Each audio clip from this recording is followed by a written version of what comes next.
I welcome. We are lagging behind around 10 minutes, but we are going to start the session and try to comply with the schedule. XL Challenge, Employability, Future, New Competences. This is a forum that offers responses about employability and of the tomorrow market, the professions that today we do not know about and that will appear, and those that will disappear. Organized by XL Semanal, together with Fundación Telefónica, Human Age Institute, Inserta, and ONCE Foundation, with the collaboration of Air Europa. It will gather protagonists and experts in human resources, coaches, professionals of the labor market and labor world. This is a cycle that is made up of 5 different conferences. This is going to be the first one, the new employability. Then in December, in February, new professionals about invention and integration. In Salamanca in March, in Malaga the first one, in Barcelona in May, management of people, new organizational models. About this forum, New Employability, this is an encounter that wants to look into the future, to talk about the professions of the future, to look at how technology is changing our way of working and how to prepare for that new scenario in the world of employability. Competences, professionals, talent, new formulae of organization for leadership, and of course for work. These are the reasons that have gathered us here together, and by way of welcome we will listen to Almudena Bermejo, who is in charge of content of the Fundación Telefónica. Bueno, muchas gracias, Ángel. No soy. Thank you very much, Ángel. I'm not Ángel Expósito. I'm Almudena Bermejo. I think that you will have spot the differences. Not in my favor. Each one has its own talents. But anyway, welcome to this house, to all those who support this type of initiatives in order to drill deeper into employability and know how the future market is going to look like. It is the second year that we participate as a Telefónica Foundation in this initiative about employability, and where we work, I shouldn't be saying that, but we are very proud of this program that connects, that is called Conecta Empleo, and that researches and works and presents proposals on how that employment of the future is going to look like through the use of technology. That's what we call digital employment. We are very proud of that program, and our intent and ambition is for this 2018 to be able to benefit 1 million youngsters in 12 countries in Spain and Latin America. All those here are very much aware of the need to anticipate what is going to happen in the labor market in the next few years, how this technology is going to affect that future market, what the changes are going to be and what it will look like. And it is that permanent change where we are seeing ourselves immersed in this society, and more specifically what is going to be the new employment and new labor market. That's what we are going to tackle together with XL Semanal and the group that represents it in these conferences that are going to be delivered in different venues in different cities all over Spain: Madrid, Salamanca, Malaga, Coruña, and Barcelona. I would like to wish you that you enjoy very, very much this day that we are going to enjoy, and that Ángel Expósito is going to coordinate, and I hope that you continue supporting us and helping us with these initiatives that are very much needed to know what this society is going to look like in the future and in the next few decades. I hope that we will be able to see it, because we are quite old and I don't know if we will be there, but anyway. Laura Luis de Galarreta, who is the manager of institutional relations of Vocento Group, XL Semanal. You have the floor.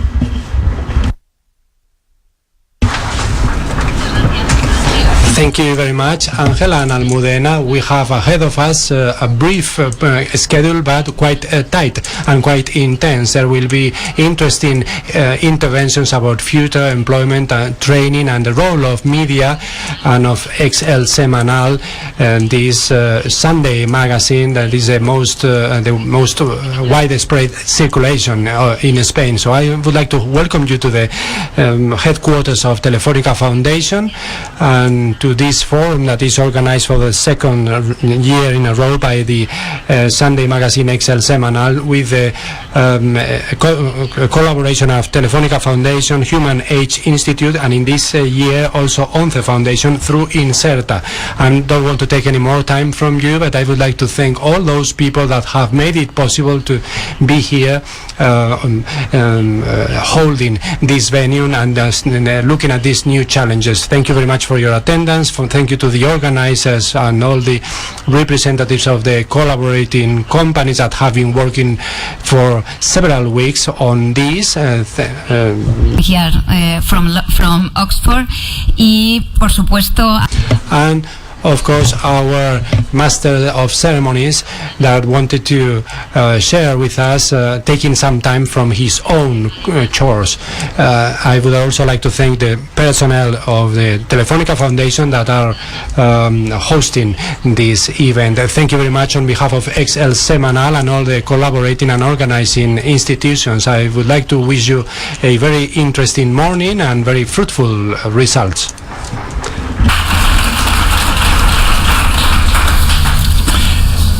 Vamos al lío. Okay. Carl Benedikt Frey is co-manager of the Oxford Martin program on technology and employment in the Oxford Martin School and business partner of the institution. He is part of the the program for new thinking in Oxford in the Department of Economic History of the University of Lund. His research deals with transition of industrial economies to digital economies. He also deals with future challenges for economic growth, labor market and urban development. His work and his reports on the future of employment, robotics, digitalization and so on are really very enlightening. 47% of employment can be considered at high risk nowadays, since they can be automated in the next 15 or 20 years. 47%. His last reports reveal conclusions such as that the works that require creativity, social intelligence or high complexity levels do not run or would not run risk vis-a-vis the robots. Carl is going to present to us, he's going to deliver his presentation, and then we will open up a Q&A session. We will try to stick to the schedule, and through the next 40 minutes we will try to comply with our agenda. Carl, you have the floor.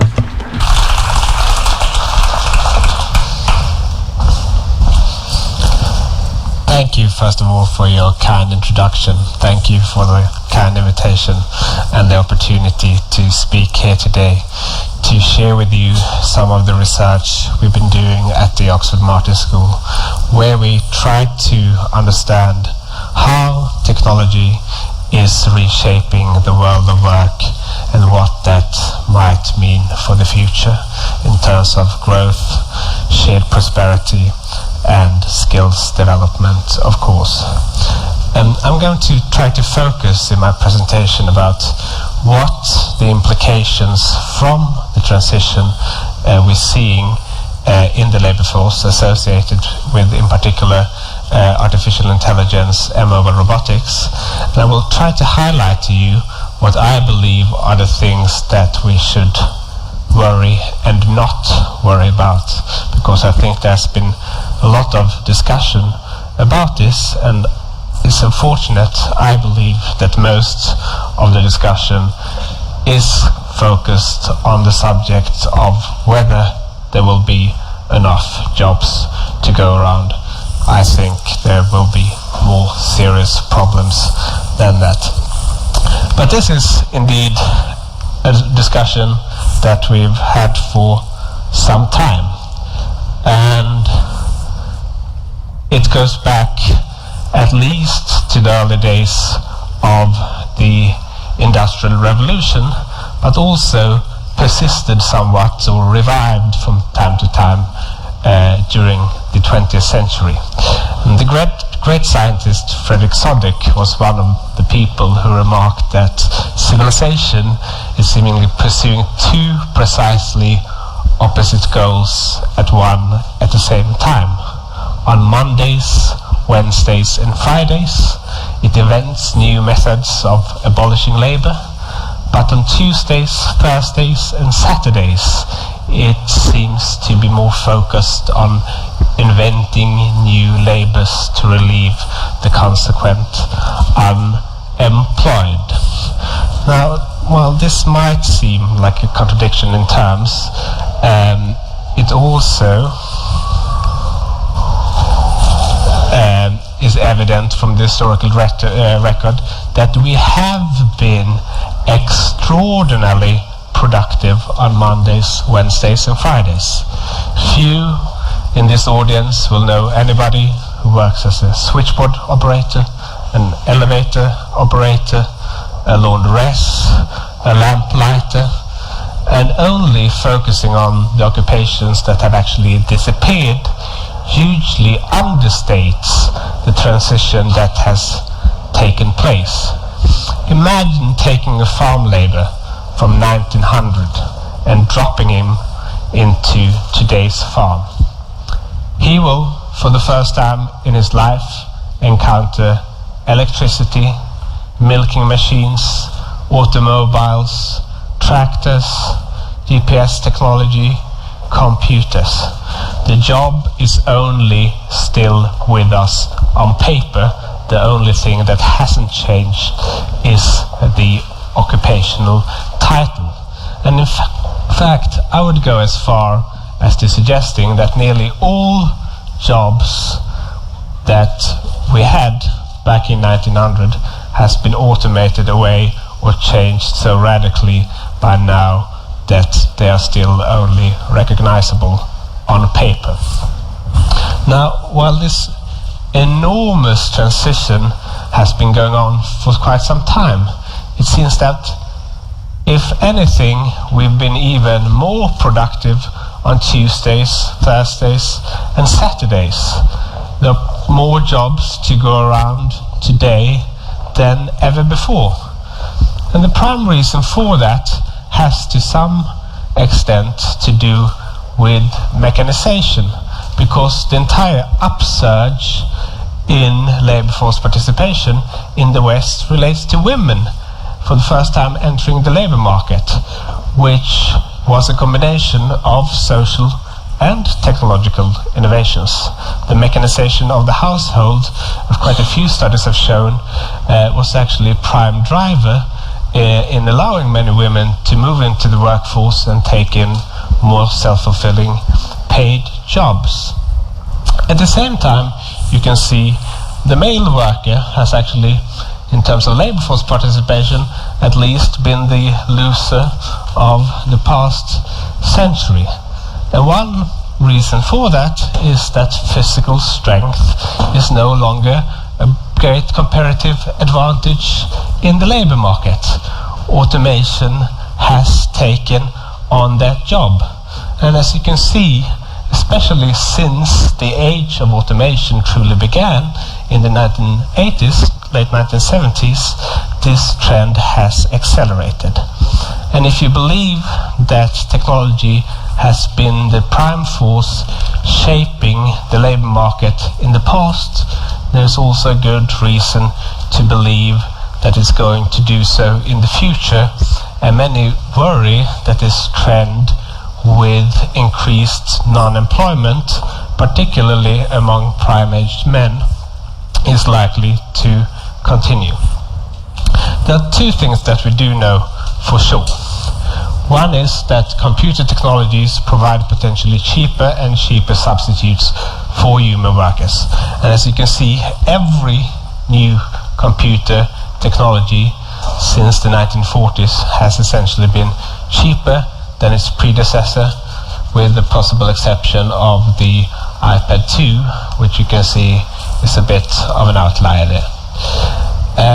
Anyhow, what this means is that capital for labor substitution is becoming not just technically feasible, but also increasingly economically feasible. And if we look at the type of tasks computers are able to perform, we can see that not only have they become cheaper, they've also become much more powerful in the scope of tasks they can potentially substitute for us in. If we go back a century, any distinction between humans and computers was essentially meaningless. Humans were computers. The computer was an occupation or a profession mainly employing women to do repetitive calculations and tabulating the results. This work was taken on by electronic computers in the 1950s, and since then more and more routine work has been automated away. Anything that is essentially rule-based, that you can specify the rules for, is easy to capture in computer code and therefore describe and readily automate. What we're seeing now, though, is for the very first time in history, machines are able to learn themselves by feeding them piles and piles of information and data. They can screen through it faster than any possible human person can, pick up patterns in those data and outperform us in a variety of new tasks. It is the big data driven approach that has allowed algorithms to perform tasks that, like medical diagnostics, better than us. It is the big data approach that allow humans to outperform us in things like document review. It is the big data approach that is now writing even shorter news stories. And it's the big data approach that is behind Google Translate, which is improving upon us day by day. Now, you may think, I've used this Google Translate. I know it's not very good. And when it comes to autonomous driving, right, well, that may be feasible in places like, Singapore or Dubai, but those cars are no longer fit for this, not already fit for the streets of London.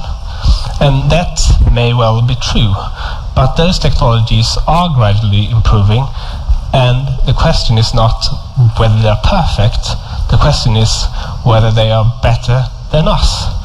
So let me perhaps remind you about the enormous fallibilities we have when we make decisions and in our daily jobs. This is a study of Israeli judges and their decision making during the day. And you can see that early during the day, just after breakfast, we tend to make a quite high share of favorable decision, which rapidly declines during the morning until we had our morning snack, and then all of a sudden we start to make a higher share of favorable decisions again. In other words, our moods are very much driven by levels of insulin. We respond badly to things like lack of sleep. We surely don't work 24/7 a day, and there are a lot of things that we can only deem as being deficits in how we respond to things. So, with this in background, we asked the question together with a group of information engineers at Oxford University, which is, well, if computers are better than us at all of these things, what are we actually still good for? In which domains do human workers still hold the comparative advantage? We came up with 3 prime domains where we are fairly certain that human workers will still hold the comparative advantage in 2 decades from now. And those are complex social interactions, creativity, and the perception and manipulation of irregular objects. If you take complex social interactions, I think the state of automation is best described by the Turing test, where a software, or essentially chatbots, try to convince human judges of them being a person. And some people believe that there was a breakthrough last year when one chatbot managed to convince 30% of human judges of it actually being a person. But it did so by pretending to be a 13-year-old boy speaking English as his second language.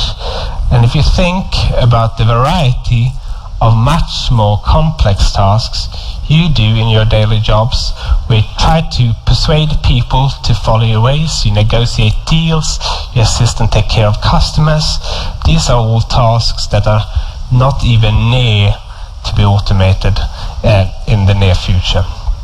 The same is true with creativity, and the reason that we struggle to automate creative work is that we struggle to define what it is ourselves. We don't know the rules for it.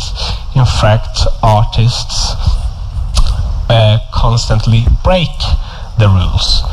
And well, one can obviously argue that there are programs writing classical music, and there are a few people that seem to enjoy it, and there are drawing machines actually. There are dumb paintings being exhibited at Tate Modern and other places. But in the end of the day, we are the ones deciding in the marketplace of what's creative or not.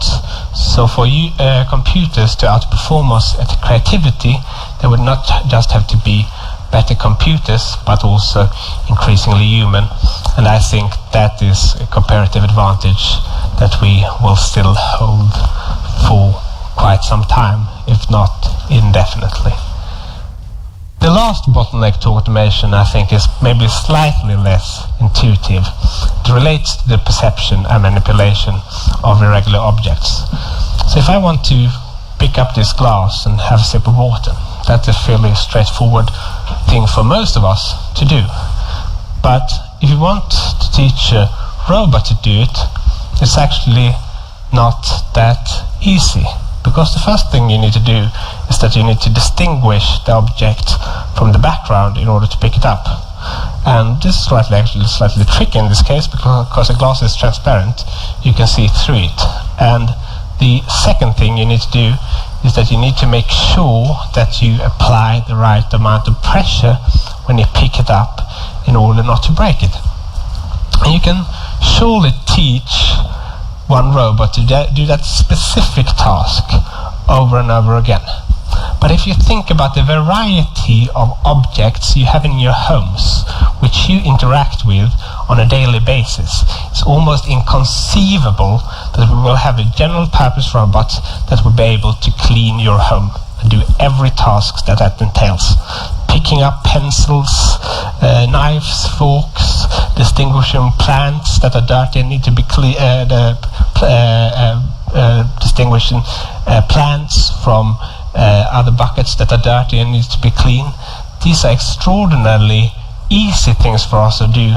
They are exceedingly difficult to automate away. So sadly, I have to say, I believe that the automated maid, the automated cleaner, is one of the last things we are going to see. Now, the key question then obviously is, so how intensive are jobs that correspond to these tasks that are hard to automate? Well, it turns out actually quite a significant share of the workforce are not engaged in jobs that require much creativity, complex social interactions, or the perception and manipulation of irregular objects. Roughly 47% of jobs in the United States and similar shares throughout Europe are susceptible to automation over the forthcoming decades. And the jobs that are exposed are not only the back office jobs or the production jobs. It spans from everything from sales, services, transportation, warehousing, construction, you name it. Nearly every domain is to some extent exposed to automation over the foreseeable future.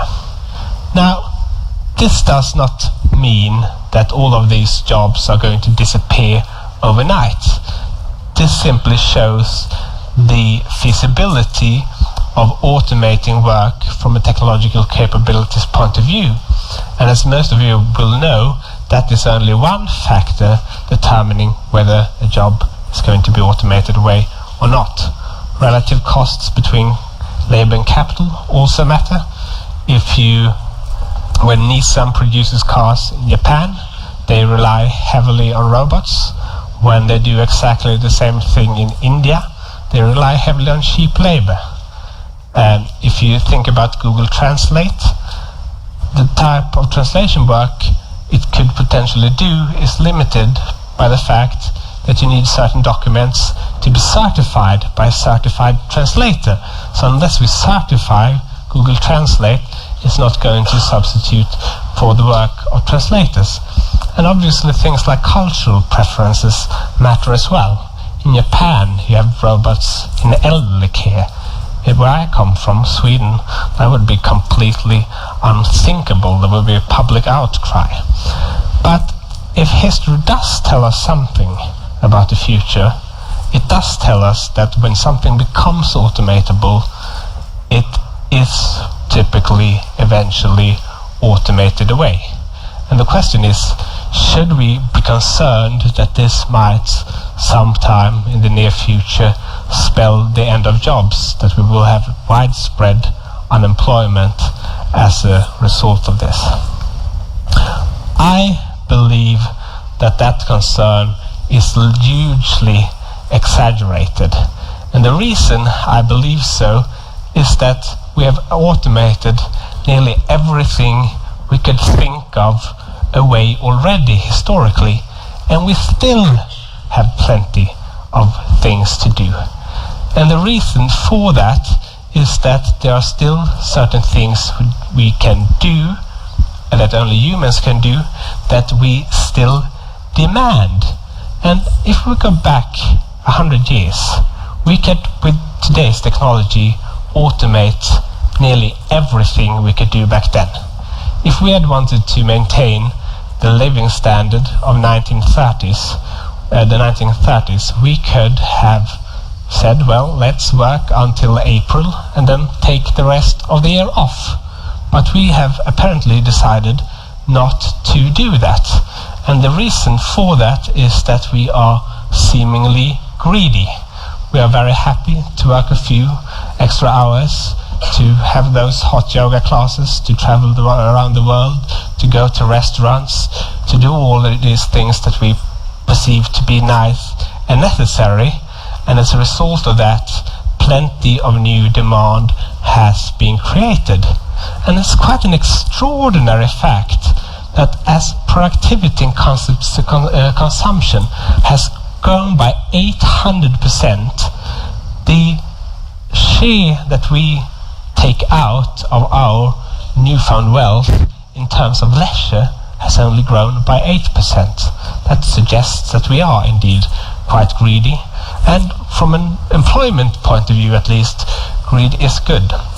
So let me turn to what I believe to be the much greater concern, which is that labor is no longer benefiting from technological progress the way that it used to.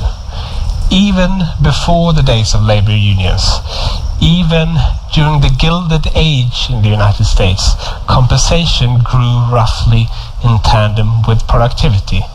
But as you can see, there's been a great decoupling since the age of computers, which is consistent with the view among most economists that technology is increasingly taking the form of capital that substitutes for workers rather than making us more productive by complementing our skills and making those more valuable. So it has led to a shift in income from labor to owners of capital. And if you look at the changing structure of the labor market, you can see that actually quite a significant fraction of the workforce has outright been made worse off as a result of technological change. Nearly every advanced economy has seen this contraction of middle income worker, and they have either, depending on whether they have a college degree, relocated to better paid jobs, they've managed to reap the benefits from automation, or the ones that don't have the necessary skills have shifted into low skill, low income jobs. They have been net losers to the age of automation. And recent research actually even shows that robots have led to net reductions in employment, not just across confined to particular locations, but also nationally among certain skill groups, again primarily among prime-aged men. So a substantial fraction of the workforce has clearly lost out to automation, and this is not entirely new. The main event in history, most economic historians will argue, was the Industrial Revolution. It was the Industrial Revolution that allowed us to escape the life that Thomas Hobbes referred to as nasty, brutish and short. But during the transition, life got, if anything, nastier, more brutish and even shorter. And the reason for that was that primarily male adults in the artisan shop were displaced by women and children in the factories, working for a fraction of their wages. And why on earth, historians have asked, would people actually have agreed to a system like this? Well, the reason that most people did not agree is, well, the fact is that most people did actually not agree, right? The Industrial Revolution started with the construction of the first factories. It ended not only with the construction of the first railroads, but also with the publication of the Communist Manifesto. Revolutionary technologies bred a lot of revolutionaries along the way. And if you look at the economic trends during that period, these are strikingly similar to today.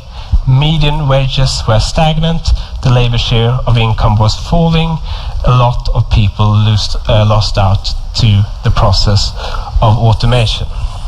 Now, people today do no longer have to share their concerns by, let's say, means of sticks and stones. They can simply go to the ballots. And one fact of modern times is that Donald Trump would not have won the election back in 2016 if it had not been for automation. Had the robot exposure in the United States been 2% lower, where Michigan, Pennsylvania and Wisconsin would have swung in favor of Hillary Clinton, leaving her with a majority in the Electoral College. Now, I'm definitely not suggesting that people said to themselves, well, I'm losing my job to automation, so therefore I'm going to vote for Donald Trump. What I am suggesting is that the exit polls clearly show that 85% of Americans thought that Donald Trump was the president for change, and 15% thought that Hillary would be better than Trump in bringing about change. And for people that have lost out to automation for some time, anything is frankly better than the status quo, so they should quite rightly almost went for it, if you like. And because of the political economy of automation, the future of work is exceedingly difficult to predict.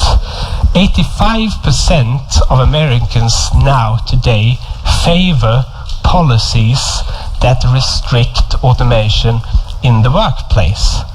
And as a result of that, we're not sort of just at risk of losing a few jobs. We are at risk at losing sort of the economic system that brought us our fortunes since the Industrial Revolution. And this is something that's just going to pick up in pace, right?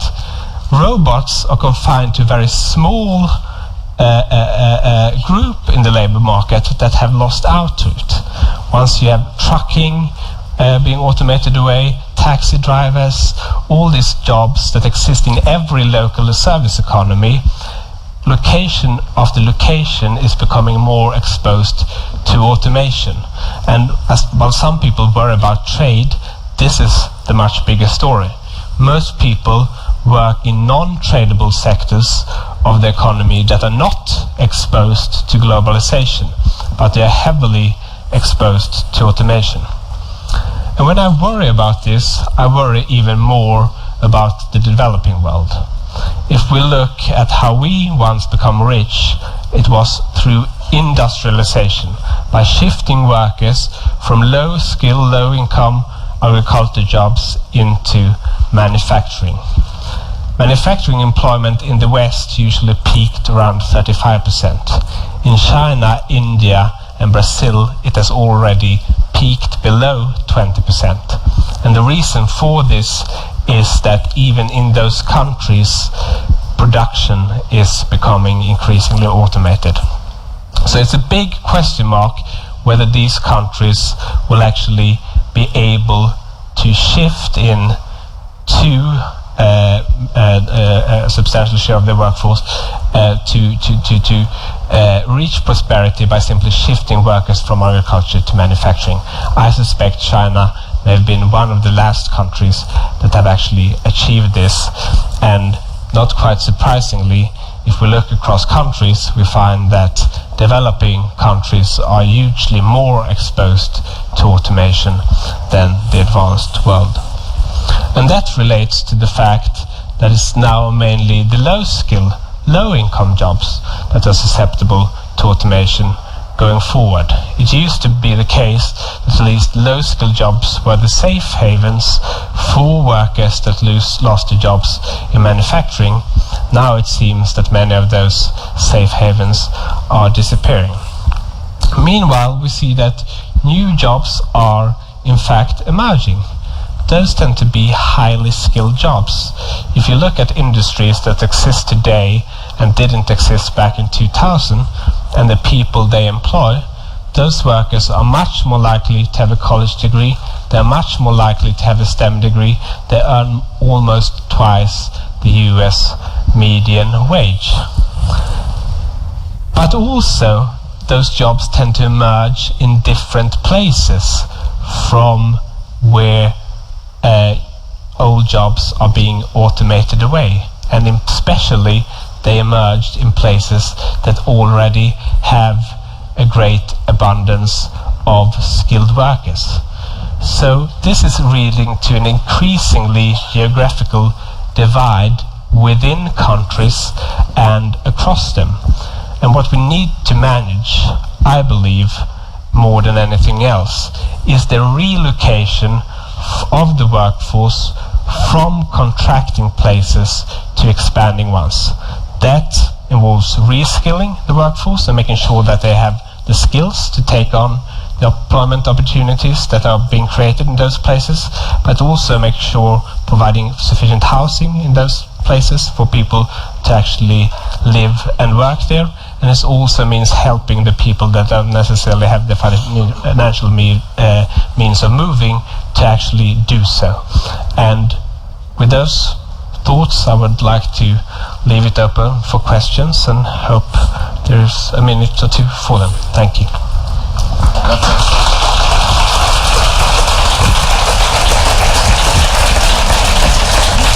Aproximadamente 10 minutos.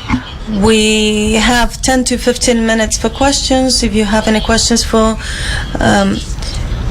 Mr. Carl Benedikt, and please identify yourself when you're going to make the question. Por aquí.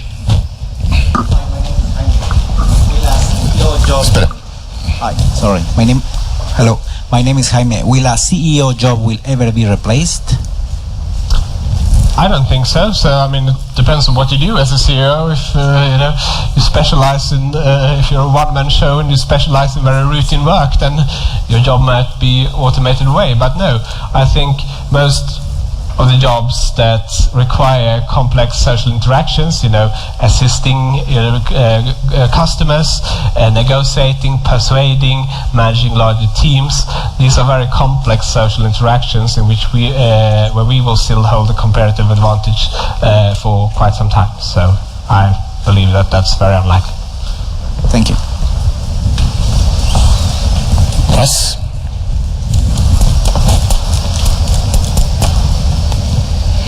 Recuperamos el tiempo, pero vamos, facilísima. We're going to catch up time very easily if you don't have questions. My name is Raul.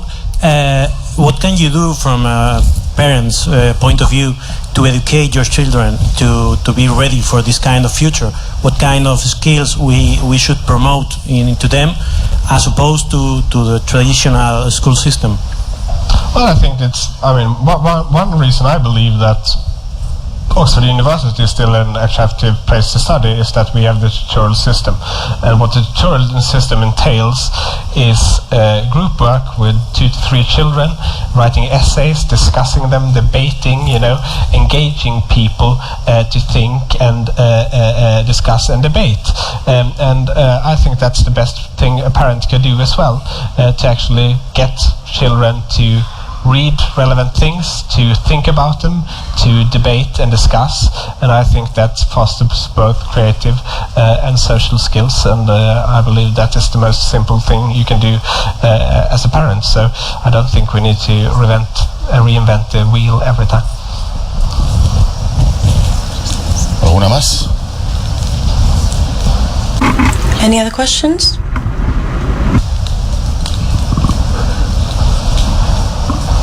Good morning, and thank you very much for your words. I'm José María Sanz Magallón, General Manager of Fundación Telefónica. Congratulations. I would like if you could elaborate a little bit more on why you think that these creativity works are not going to be replaced by computers, because you already mentioned that now there are symphonies that are composed by computers, articles, even in the creative industries, works like script writers, story editors, more and more artificial intelligence are also replacing at least some of those works, no? So you mentioned that you don't think that computers and artificial intelligence would be able to replace these jobs, but I'm not sure I understood your explanation of that, and it would be very reassuring if you can explain a little bit better why why machines will never be able to do this kind of creative work in decades time, because probably the evolution that we are now seeing, it will continue. So in 5-10 years time, computers will be also hundreds of times more powerful, and with machine learning, etc., they will perhaps be able to be more and more creative in a way, no? Even if I agree that creativity is a human attribute, no? But at least they will be able to look like creative. So if you go back to 1800 and you say that, okay, before 1800 there were 10 great symphonies. I'm sure there were a lot more, but let's say there were 10, and they happened all to be from Mozart. You can feed the algorithm all the symphonies, all the music being created up until 1800 with the identifier that these are the best symphonies, right? On the basis of that algorithm would never arrive at Stravinsky or Schoenberg or Arvo Pärt. And indeed, it can only draw upon the information that exists and that we give it, right? So it can certainly come with up new combinations, and that may very well be liked by some human beings, but it wouldn't come up with, these sort of path-breaking new paradigms of music that some artists have been able to create. And I think that in the end of the day, algorithms can come up with new things, but that something is new doesn't make it valuable.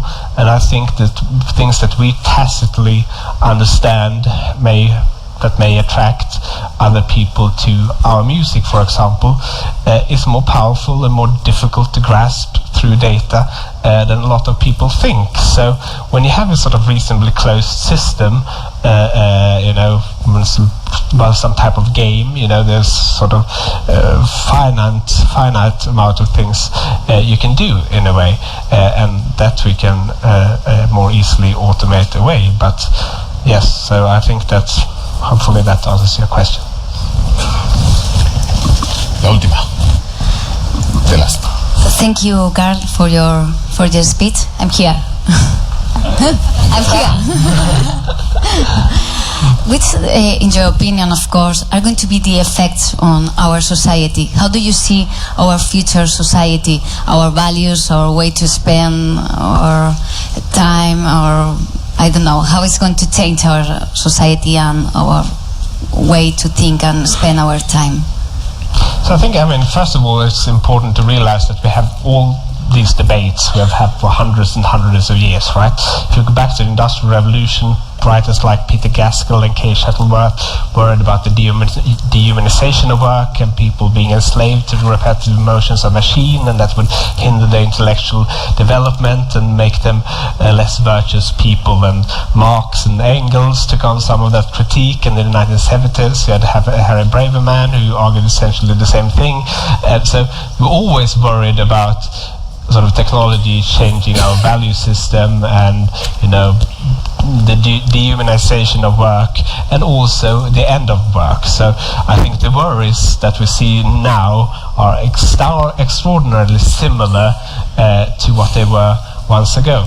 I think the key task for an economic historian is to find historical parallels that actually fit with today.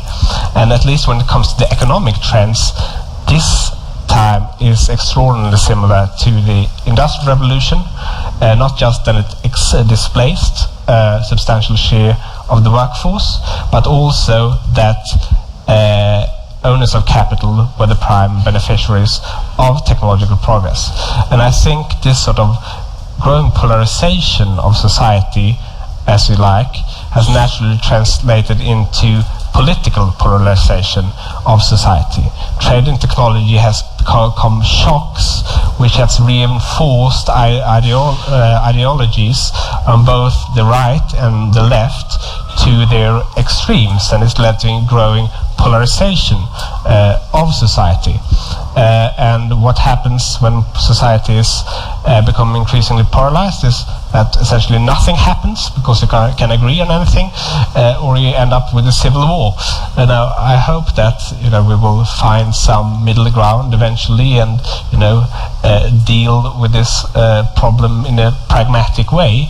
But I think that is sort of the main challenge, and how we sort of manage the growing polarization of society is also going to be what determines future outcomes. Just a minute. You were talking about the Industrial Revolution. What do you think about the future of the trade unions and labor forces in general? So, generally speaking, during the 20th century, the unions, with mixed success, provided a bridge between past and new work. So through collective bargaining, business and the workforce were able to negotiate relocation contracts, which sometimes ensured that there was no downgrading and made the transition more smoothly. In some instances, unions outright blocked progress. But I think that the unions have a potentially important role to play, but it's easier for them to organize around a labor market that has become so much more decentralized. People are not working on the factory floors any longer. A lot of people are self-employed. The gig economy is still small, but it's on the rise. So I don't know. I'm not a consultant. That I'm not here to help unions revive their business model. But historically, they have played a role, and they need to think long and hard about what role they want to play in the future. Interesante. Thank you very much. Thanks very much. Thank you. Gracias a todos. Thank you very much. Thank you, everyone.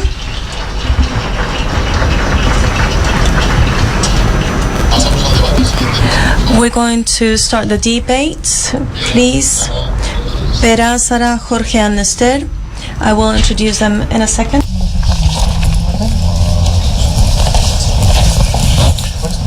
Como queráis.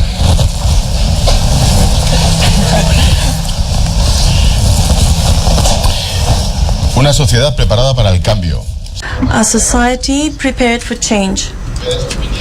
Pere Estupinyà is a biochemist who has focused his work in the TV program Redes. Currently, he is directing in Radio Televisión Española El Cazador de Cerebros, The Brain Hunter. He has also authored several books, such as Comer cerezas con los ojos cerrados. And I would like you to explain what your titles are about. Sara Hammond is director of LinkedIn for Spain and Portugal since 2013. She has focused in the digital transformation in social media and the employment branding strategy, or how to make a company be appealing for its workers and candidates. Jorge Barrero, he is Director General of the Cotec Foundation to promote the innovation as a driver for economic progress. They just presented a report on the Internet of Things and focusing in the business regards in Spain. And also we have Esther Garcia. She is one of the innovators of Under 35. She works in the MIT Technology Review, talking about gadgets that enable the use of tablets and mobile phones to disabled people. My first question for you is, each of you is an introduction in 1 single minute. Please, Sara, could you give us broad overview on the evolution? Carl presented several possibilities. What is your view from your influence area, the evolution of the labor market in the coming 10-15 years? In the last 5 years, I started in LinkedIn in 2013, and since then, in October and November, we published the main skills that the market is demanding. LinkedIn is a professional social media with 10 million users in Spain, so we have a great number of data. We know very well what the demands of the labor market are, what the businesses and international organizations are demanding in terms of type of work and skills, etc. What is really shocking is the way how fast the top skills demanded changes every year.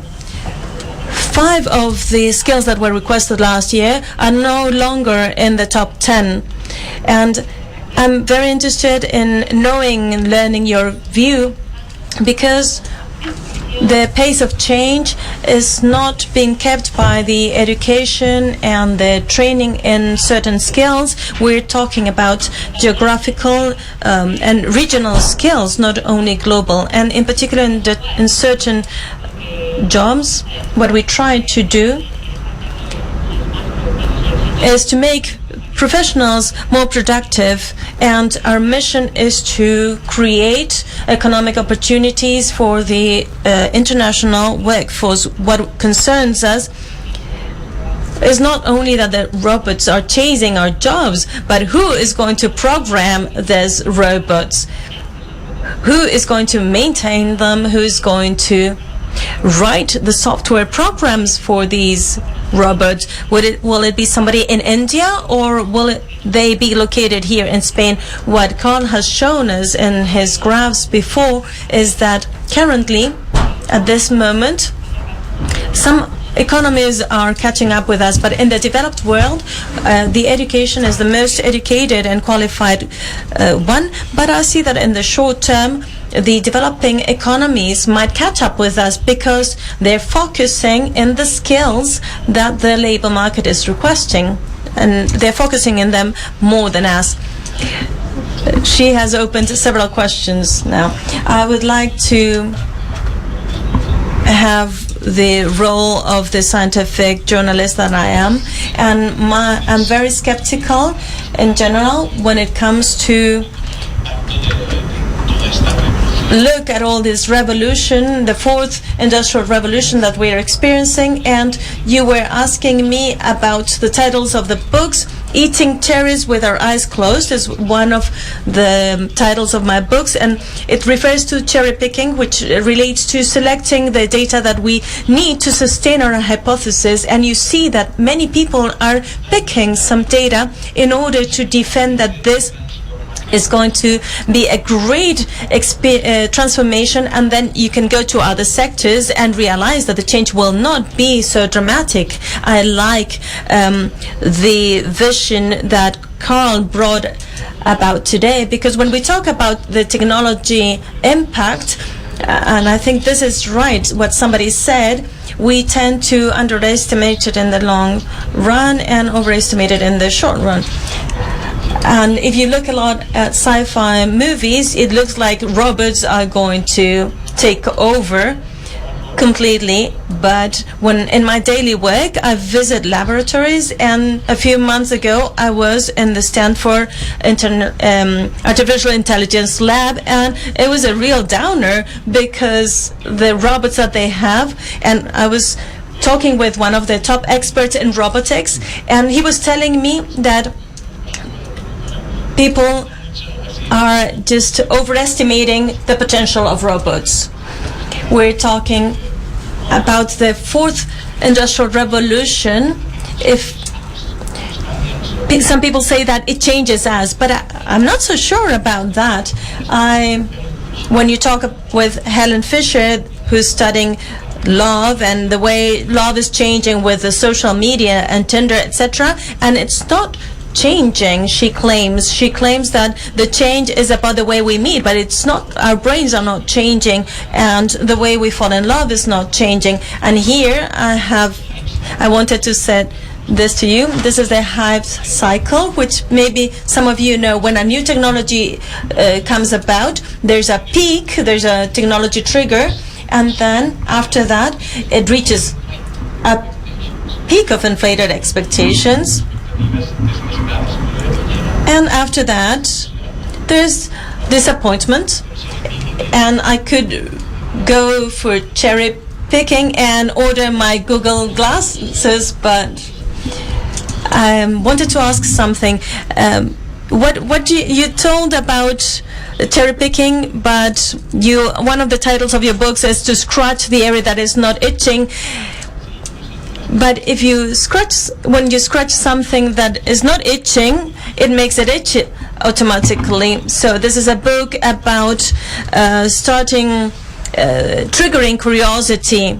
And when people tell me that something doesn't interest them, I always tell them to scratch a bit the surface so that their curiosity starts to itch. And allow me to say something else. From a scientific perspective, if you look at climate change, there are linear relationships, and complex situations do not really work. If we think about the CO2 emissions, and this is going to be a total drama for the world, we realize that the system is complex and self-regulates and self-balances itself. So even though we seem to have a destabilizing factor nowadays, there are other forces in action that might balance it again. Esther, what I see in my field, within that moderate vision that we are discussing about technology, I think that it is opening up opportunities for a great amount of population to have a powerful tool to be able to integrate themselves into society. When we talk about disabled people, we like to state a figure, but 15% of the people have some kind of disability for daily tasks, daily chores. 1 out of 7 people. In education, it becomes more obvious because 35 or 40 years ago, when integration schools started to come out, we all had some colleagues or some fellow students at the school that had some kind of disability. But then, in the majority of companies, we do not have that amount of people with disabilities working with us, and sometimes it is due to many of the barriers that they are going to encounter in that working or that labor market. It is true that with technology there is a whole upheaval, and we like to see it as a tool and not as an end in itself, and that tool is going to allow us to integrate people with disabilities that perhaps with a computer and with the appropriate means is going to be able to work the same as any other person. Without disabilities, they will have no limitations and they will be able to perform the same job. For us, I think that it is a very positive opportunity, and that's where we see the change of this technological revolution, where we can have quality jobs that integrate us in society, that get us out of that routine and that boring repetitive task.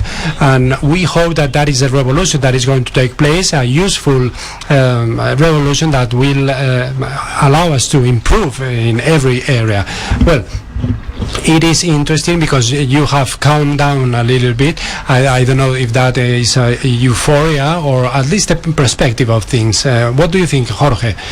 I agree in the sense that if we think about technologies that we are expecting, they will perhaps take some time to arrive, but there are available technologies right now that can change employment overnight, and they are not changing them because of barriers that are not technological. Technology is never the barrier for change. I think I'm talking about construction, where we still build walls with bricks, where we are able to assemble spacecrafts that reach the moon. We could do the same, for example, for construction, or sectors where perhaps a mailman, the role that he has to play in the 21st century cannot be the same that he had in the 20th century. But there are other barriers, political, cultural. We continue using money, banknotes, which is a dirty and fragile and forgeable technology. We have problems to change our perspective and to stop doing things that we have been doing for so long. And I declare myself fully in favor of automation. I think that automation is precisely what defines or what sets the difference and makes us human. That has always been the case. If you see now someone plugging the earth with their hands, you would be moved, because you know that it is not necessary to do it that way. Now there are many tasks that do not need to be done by humans, and we can stop doing them. But we should perhaps shape that transition in a way that is not perhaps too shocking for us. If we put a rat in a box and we make it push a button for 8 hours a day, even if we do it to develop a new drug, a new medicine, it would be animal ill treatment. But there were people doing that for 8 hours a day in a box, pushing a button, and there were humans doing that a while ago, and it was not so shocking for us. So what differentiates us from machines is exactly what machines can do. I have seen education in all your four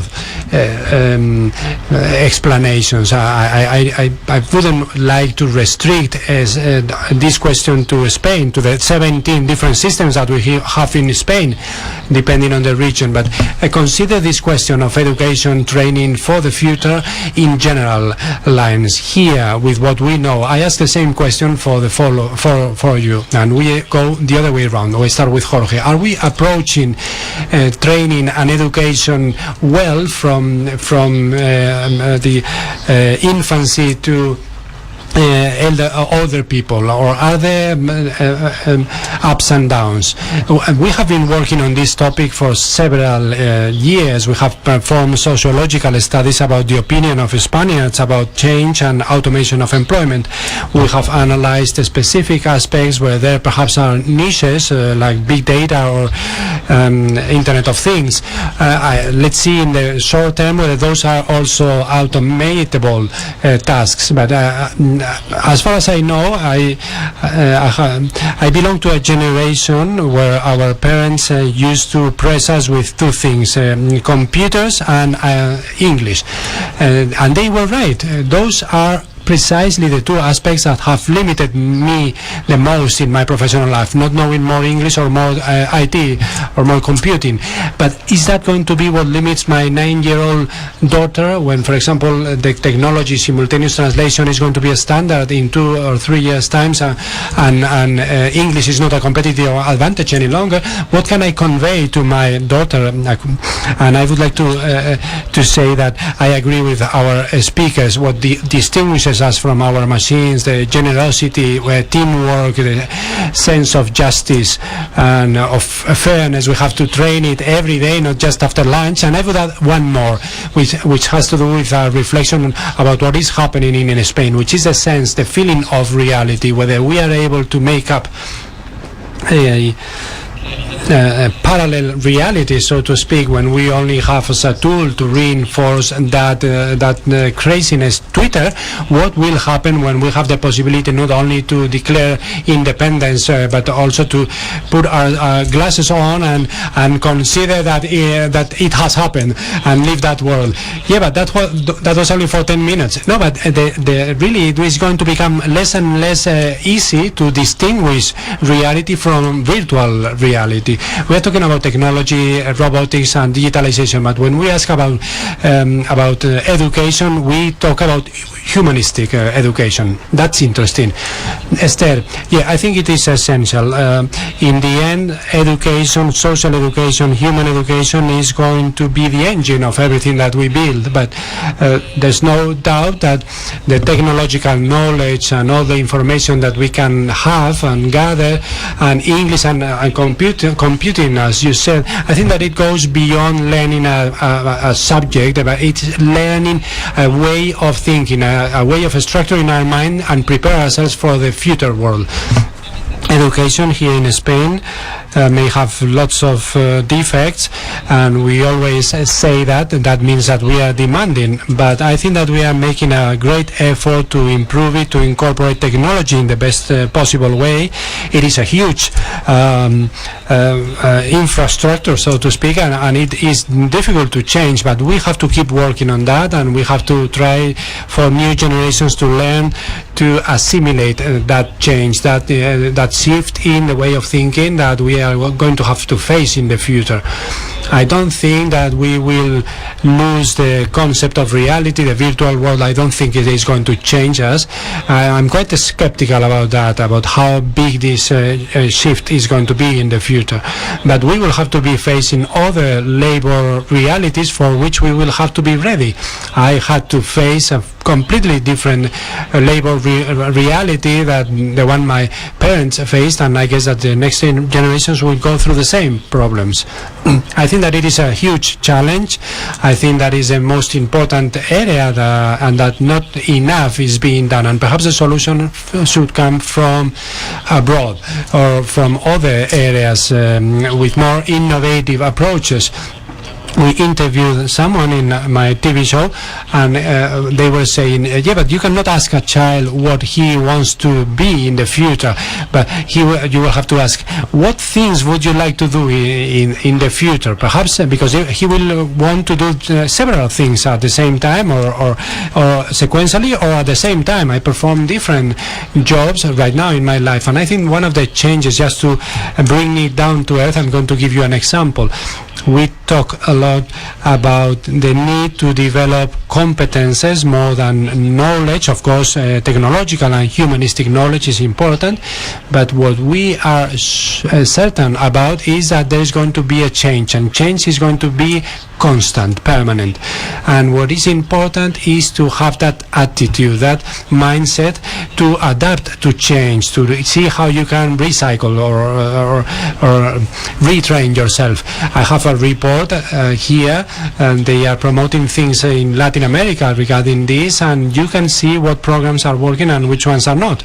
But just as I said, I'm very much involved in conveying science to schools and so on, and I visit schools very often. And in high school, in the ESO, they are very ready to do different activities, but in the ESO they say that they are preparing themselves for the baccalaureate, and so they cannot do any other activities. They have to study for exam. What is that? I can't believe it, really. It is just an exam. We should be learning things. I come here 1 or 2 hours, I provide a overview from the outside world, very stimulating vision about science, and they say no, they are preparing. You mean when you said from outside, from the outside, what do you mean? No, I mean from the outside. For example, Uber changed the world of taxi from outside with a new idea that revolutionized. I don't know. I'm not the one who knows about that. Jorge knows much more than me. But sometimes it is very difficult. It is just a question of thinking out of the box. Perhaps I've gone too far, but when everyone is talking about changing and nobody's changing, sometimes perhaps it is you need someone else to come and change it all together. I remember a sentence that I quote that I read that said, reforming a university is like reforming a cemetery. You cannot expect any help from those inside of it.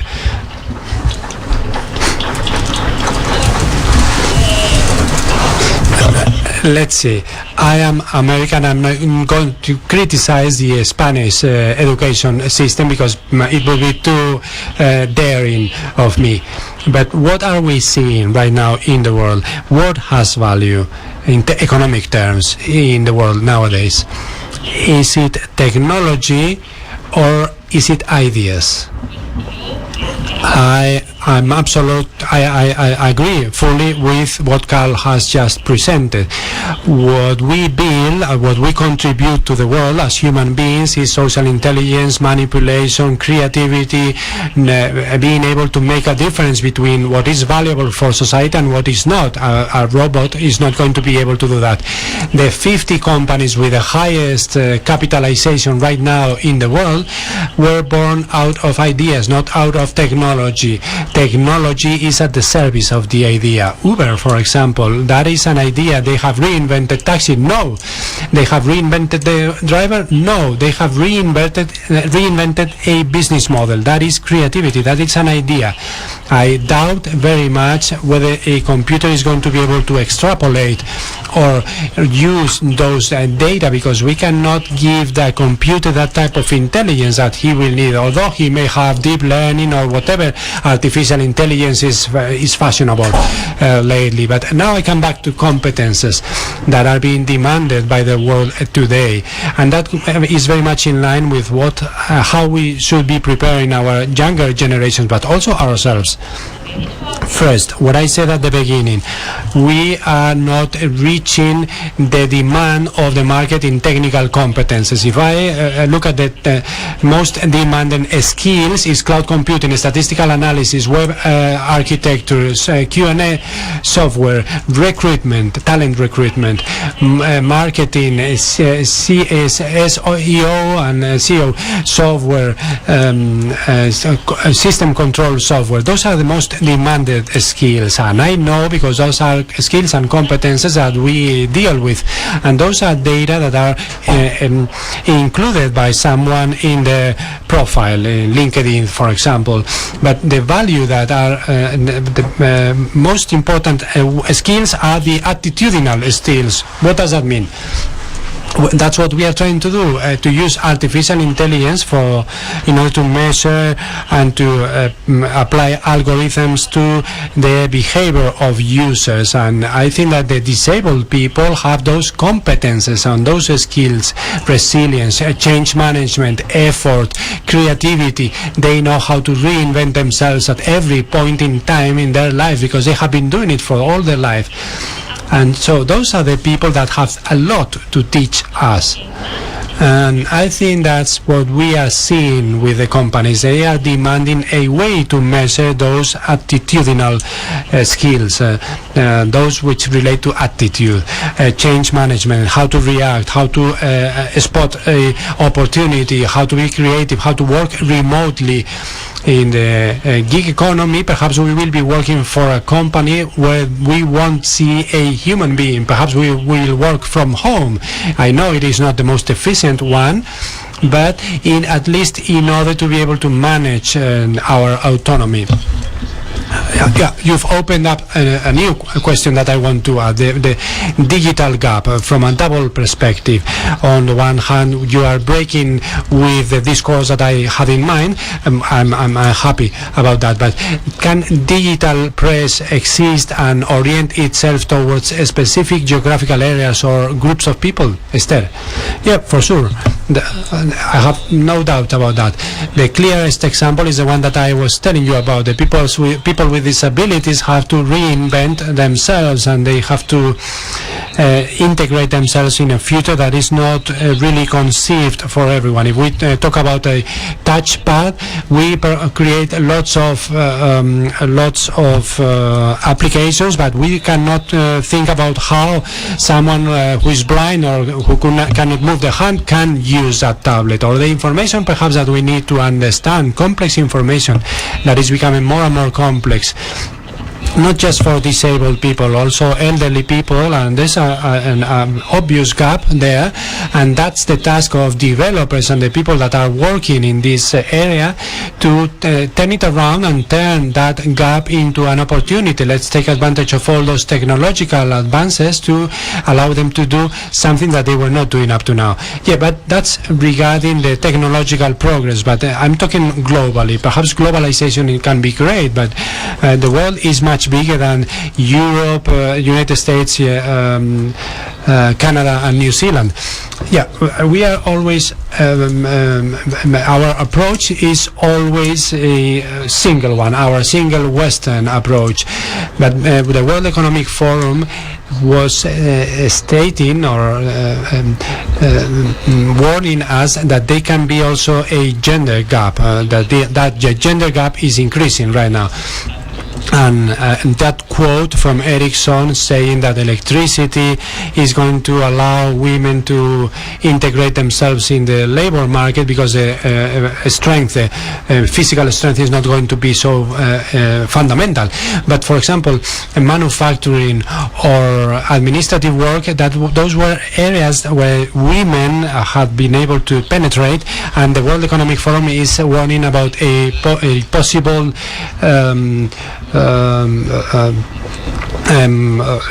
step back in all that development. But that is happening in certain areas of the world, and I think that is a great challenge. That is inequality.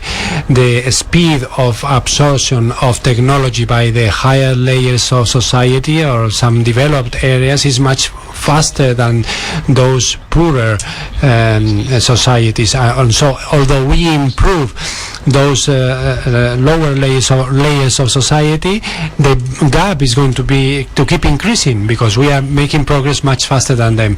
Yeah, what we are seeing in the market right now is that the developing economies are taking advantage of that a lot. We have seen it with the outsourcing to India. We have seen it, and so the education system is training the young people with skills that we need from them, and that's the first thing. But what is also interesting is how we can talk about the skill gap, but technology is also reducing the scope of those or the demand and the supply and demand between different tasks, not only between jobs.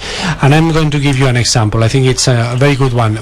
We know the company General Electric. It is a huge company with, 300,000 employees or something like that, lots of them, and they must have a lot of talent in their company. One of the areas of expertise is design and manufacturing of aircraft engines.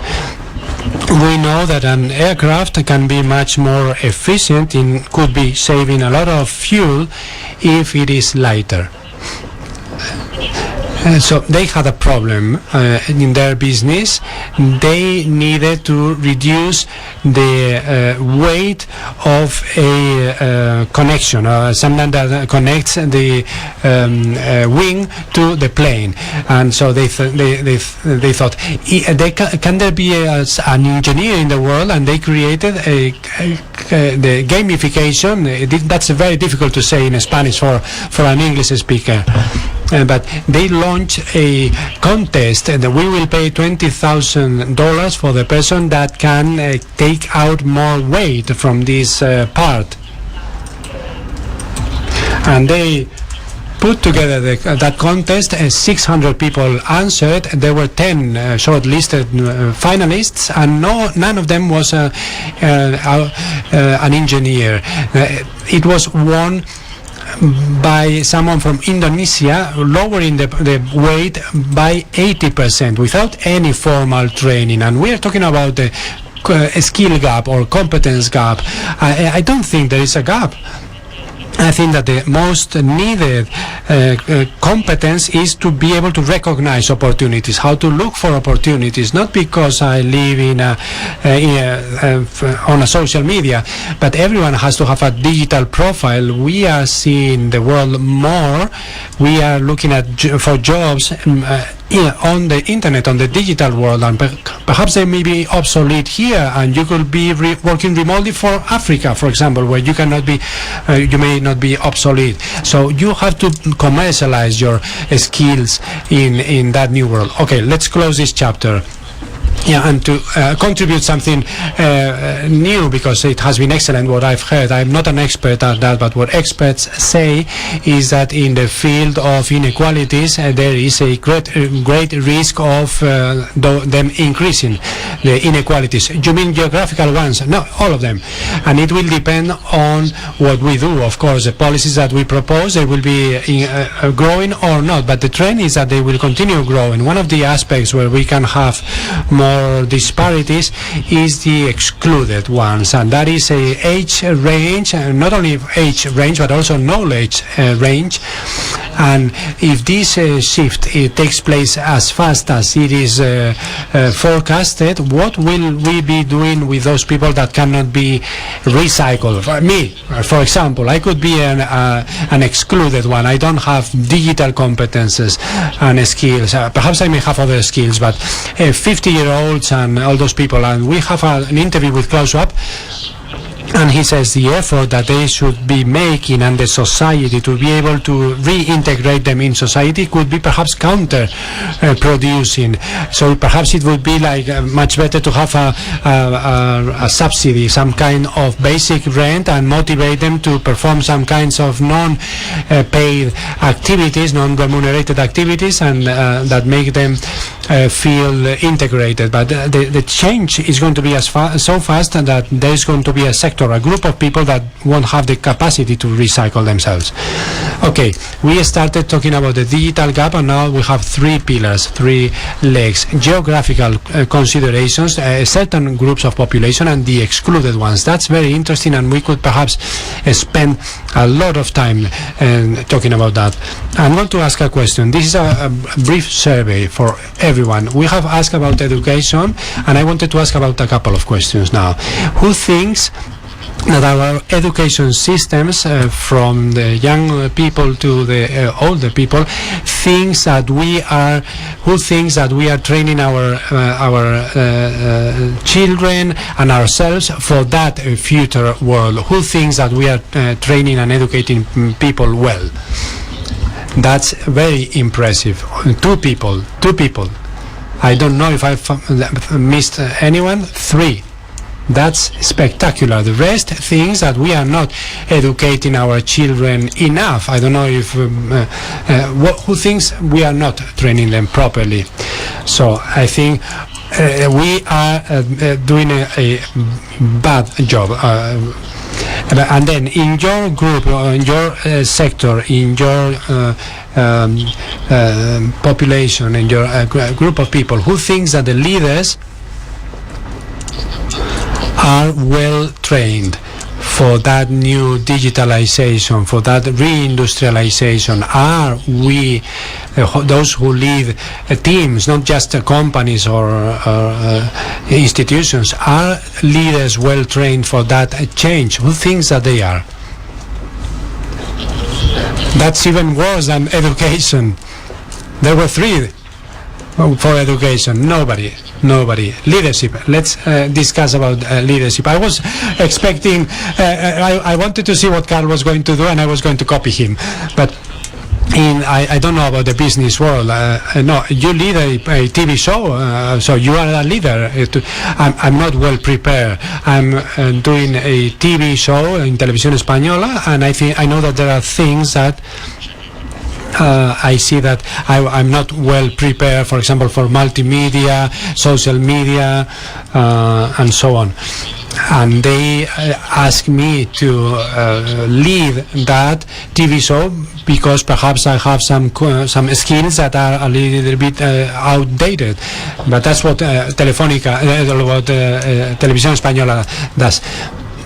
I think that, of course, it depends on your training, on your job, of course, but I would like to go back to the beginnings. To an automated world leaves some room for other professions that have nothing to do with the digital world. Perhaps it could be useful for a greater recognition of professions that are not very much recognized right now: the educators, the caretakers, the entertainers, and so on. There are lots of professions that in a more automated world will play a much more important role. For example, a nurse, it is quite obvious for everyone that the role and the work of a nurse is much less automatable than the role of a doctor, because surgery can be done by a machine, but the work of the job of a nurse is impossible to replace, really. And so we could perhaps redefine the social status of both professions. So beyond the digital question, a digitalized world is a world where there are new options and more options. Yeah, in my specific case, I think that I'm working for a company that allows me to develop those skills that I need to tackle the future challenges, and they do that quite well. In my company, we take leadership courses every quarter, and so I can prevent it, really. I think that they are doing a good job there. But when I look at the different surveys, we know that the millennials, we are tired of talking about millennials, but millennials will become 75% of the labor force by 2025. And we do lots of surveys in LinkedIn and in many other companies similar to us, is about what they expect from their leaders. The first thing that they expect is transparency, communication skills, less space, less gap between the office tower and themselves. And we know that when we talk about innovation, that's what concerns me about Europe, because we are keeping those old-fashioned hierarchies between the people that have power and money and the people who are generating ideas and that have so much value in this new economy. So I see many companies in Spain that are trying to turn to create a horizontal structure and to create mentoring and to empower their leaders and to create that talent that was in the front line, dealing with customers and with the teams and the people that are leading the companies. But also talking about what they expect in this world is the social connection that also Carl mentioned before. Companies right now, the workforce, what they're looking for is a purpose. Because why is this business in the world? How to create a vision for the company. Where are they heading to? How my work is adding value to that vision. And I think that we still have a skills gap in this sense. Instead, we'll be closing and wrapping it up now. Talking about education, I would also like to say that most of the things that I have learned come from formal education and also from other training events where I have participated that have taught me a lot about what I am, and this added to experience. But I think that there are many things to improve, and this is why we all think ill about education. In the working side, I also think there are many things to improve. My company is small and dynamic, and we have many options to develop skills, to train ourselves outside. We even have our own internal training department, although we are so small, and one day a week one of us gives training to the other members of the team. And I think there are many things that we can do beyond that, because leaders need to keep developing their own skills, and I think there are plenty of opportunities, and there's also a great amount of will. Are there any questions? Igual se te oye, ¿eh?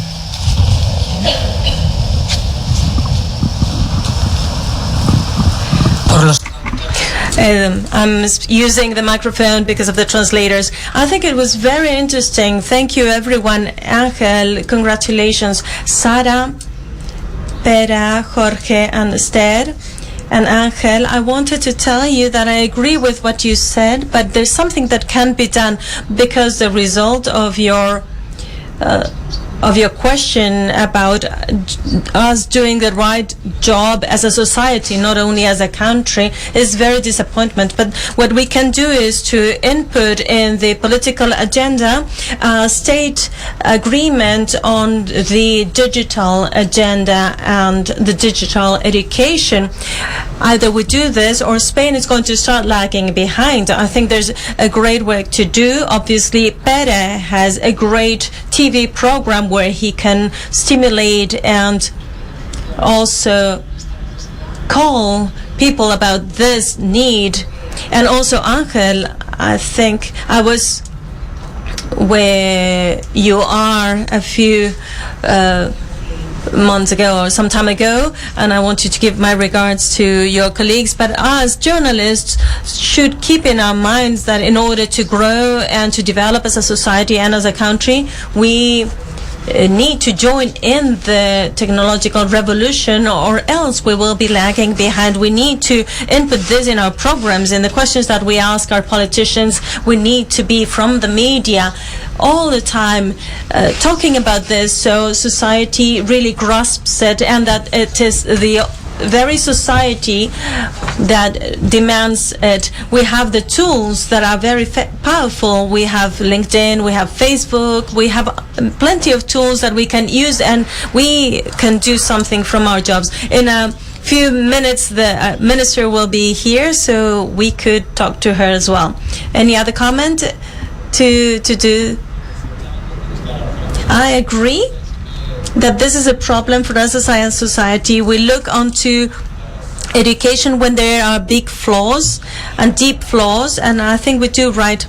The quote that I said before, it comes from an Anglo-Saxon book. It wasn't somebody thinking about Spanish universities. I think this is a common problem in our societies, but obviously education is one of the pillars where we need to build our future on. I have two questions over there. I just wanted to add that I would find it very interesting to reach an digital education agreement and an emotional education agreement. I think I have 3 questions waiting. Please be concise. Hello, my name is Arantxa Ruiz. I am a headhunter and I'm an expert in personal branding. And I wanted to ask a question and add something, because we talk about new employability as a duty for new professionals, but I also want to ask what do we do about businesses? Because when we start talking about the work in the future in the present, but we have our companies here, and when we tell all our youngsters to be creative and teamwork, etc., and when they arrive at their first companies, they really have a shock, because the new employability needs to deal with the professionals as well as with the businesses, and I think that we should facilitate it or drive businesses to start digitalizing themselves. Also, together with Andrés Pérez Ortega, we are the only ones who claim that education can be improved, but that we could not blame it for everything. And I think that one of the important things is the prestige of a very important profession, which is the job of a teacher. By my work, I meet teachers every day who are really struggling in the world, and I think that we should give them some trust, because they are making a big effort, and we should all raise our hands for them, for all these teachers who are working every day so hard. This is a personal opinion. This is a very important topic. Teachers are the victims, and probably they are the protagonists, but the first victims of the system. And I think this is an issue that we need to take into account. Obama criticized teachers when he wanted to drive his new plan. We must recognize their merits, and I think that, broadly speaking, they have not recycled themselves as much as they should. There's a great margin for improvement in this aspect as well. If I were a politician, I wouldn't be saying out loud these things, but I meet them in my work, and I think that they have not changed their mindsets in the past 20 years. Recently, we presented a report on the demand and the offering of education in the Internet of Things, and one of the conclusions coming out from this report that comes from a great team of experts is that we need a degree about Internet of Things in the vocational training, and the answer of a director is that to input a new title, a new degree in the vocational training in the formal education in Spain would take about 8 years. Just a quick comment. I've been in Spain for 16 years, so I consider myself to be quite Spanish, but I have a criticism to say. And not only to the Spanish culture, also to the European culture in this world. When we talk about innovation, I'm a country manager for LinkedIn, but I'm also an angel for startups here in Spain, and I deal greatly with the innovation world. And the problem here is when we talk about investment and innovation, and I'm talking from the beginning, we do not value failure as a part of the innovation process. In my country, maybe we are a bit more advanced in this sense as a society and as a culture, but the lady mentioned emotional education, and I agreed. And I talked about aptitude skills. There are certain things that we need to allow from our children and the professionals in the world and entrepreneurs in the world, is that almost all entrepreneurs who have been very successful, we can talk about Alibaba, Airbnb, or Uber, they have gone through 3 or 4 failures before they reach success. So if we're talking about education, we need to look at ourselves and as a society here in Spain, how and wonder how we are going to change this attitude towards failure. Mercedes Chacon, I'm director from the Bankia Foundation. We work for dual education. Thank you, Jorge, for presenting vocational education, because we were talking about education in general, but we have not spoken about vocational training. This is the greatest gap in the Spanish educational system, and it hadn't been mentioned until he spoke about it. And when we talk about digitalization, this is the system that will sustain all those technicians, digital technicians, that will be the drivers for the change in the Spanish businesses. About 91% of the Spanish companies, those profiles, those degrees in the vocational training education will be necessary and will fill 2 out of 3 jobs in the future. I just wanted to say that if we want to have this education agreement, since we are so unsatisfied with it, either we take into account the vocational training or we will missing the target again. This that Sarah just said about failing, the losers, the failures in our educational system were always aimed at the vocational training, and this was never mentioned as part of the formal education. Mercedes is completely right, and I know about this as a father, and I wanted to ask, what's our share of guilt as parents? Who thinks that in Spain as parents are guilty of this aspect? Well, that's funny, because we talk about politicians, we talk about systems, but what about ourselves who might be pushing these attitudes? My name is Araceli Cabezon. I'm a partner in the consulting firm, in a consulting firm. When we talk about education, that seems to be the main topic in many presentations. People from our generation, we learned 2 topics that were the most important ones. Those were mathematics and grammar, or mathematics and Latin. And in this mess that we make, this mix of knowledge and soft skills, there's something that I thought about when I was talking with a colleague who loves technology, and she said, why do they need mathematics or Latin at school? Why do children need it for? And I wondered, why did I study those things when I never used them in my career?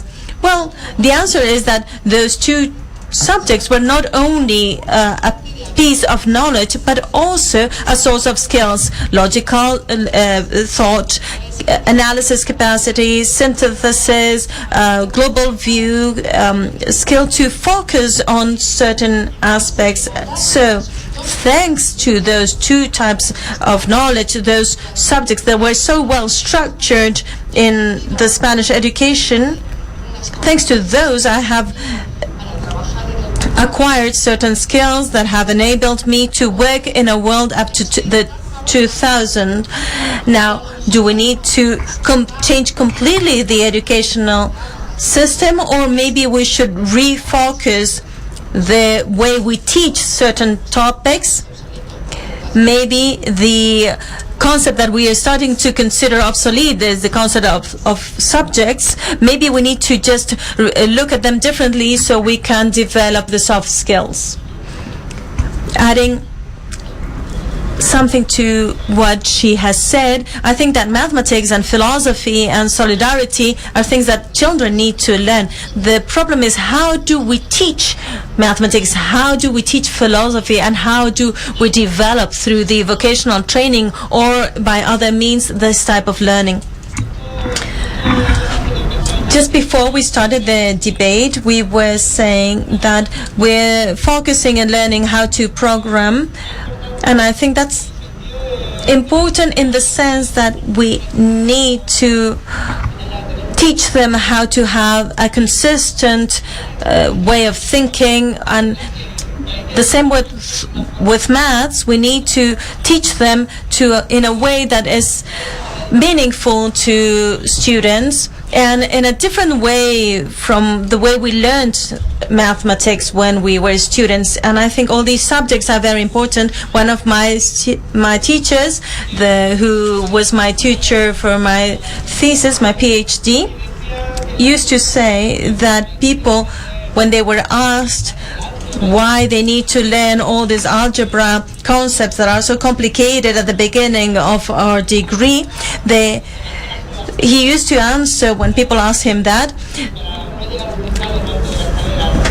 he answered that we used to go to the gym not to win a gold medal in the Olympics, but just to train our skills and to build muscle to be ready to face other challenges. There could be other direct ways of learning. Obviously, mathematics are important, but I think that we need to add other direct means to promote these skills. Well, knowledge does take room.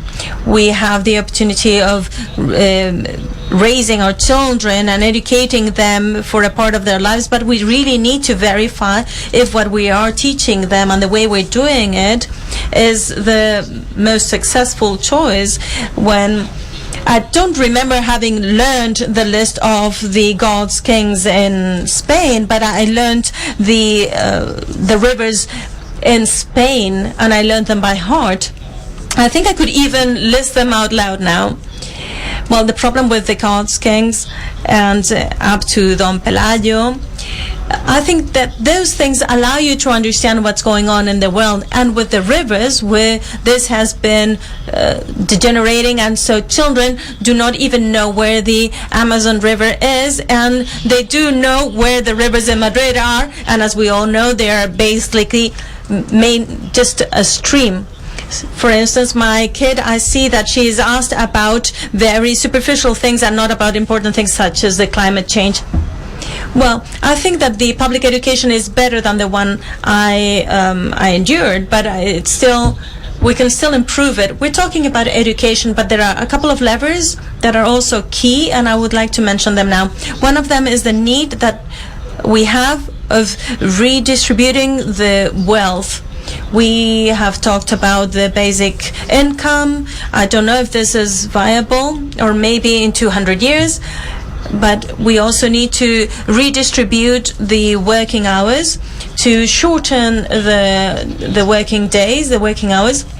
And what's very clear is that the workload will not be for one single entity, but for a pool of people, and this will change the working relationships. The nature of trade unions, etc., will change. There are different aspects that are related to politics, and also those policies that are that attempt to avoid the gap between the wealthy and not so wealthy is also very important.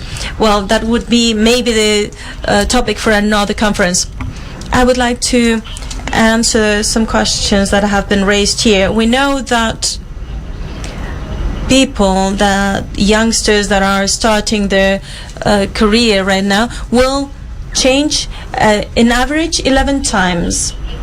They could be changing their work within the same company, but I would say that they will change several times from a company to another, or maybe they will become freelancers, etc.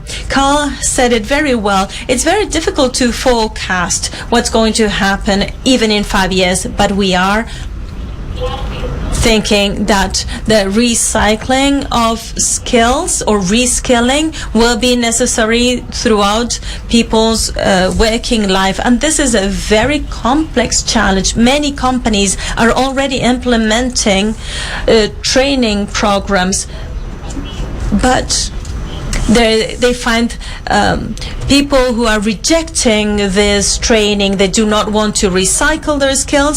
So we are criticizing the way we are training and teaching our children, but we also need to think about these vocational training programs. Most of the people who come out of companies many times do so because they have a bad boss, but the second reason for them leaving the companies is because they lack professional development. So this has not only to do with the education that you're being given, but also the development opportunities in your company. I think we have a couple more questions, although we're very tight in time. Well, good morning. I would like to thank Ángel Expósito for this present that he has given us with the open brainstorming that we're listening to, that has raised so many questions. My name is Francisco Menchen. I'm a creativity explorer, and I have been working for 30 years in this topic. In education needs a big bang. It's true. I've been an education inspector, so I know what I'm talking about. And it's true that teachers are victims. We have excellent teachers, but they're looking at the past. So nowadays, we need to prepare a new type of human beings. We need to create a new human being, not because it's just a matter of fashion, but because sciences have taught us the great amount of discoveries that have been made within our brains. We have Este, for instance, one of the people who are carrying out the best brain program in the world. He has taught us how much the view on the world has changed from Newton to quantum physics. We need to take this into account. We are aware that the human beings are made of energy, and we need to educate them, not as the card said. I will try to be brief. What are the main principles that should drive this new educational system? Is the nueva plan, the new educational order. That's to say that teachers need to understand that children are creative by nature, and this needs to be, the children need to be aware of this, and they need to convey this to their teachers. In second place, we need to understand that reality changes, that each of us has their own idea of the world, and out of the 200 people we have here, we all have a different outview. And third place, that evolution, the human being is here to evolve, that we cannot expect a child. We need to understand that a child is handling digital media and supports more easily than his or her parents, because they're more prepared for that. I don't know if you know who Este is. He is a wonderful character. He is a Basque man living in the United States. He was the one who started a scientific program under the Obama mandate.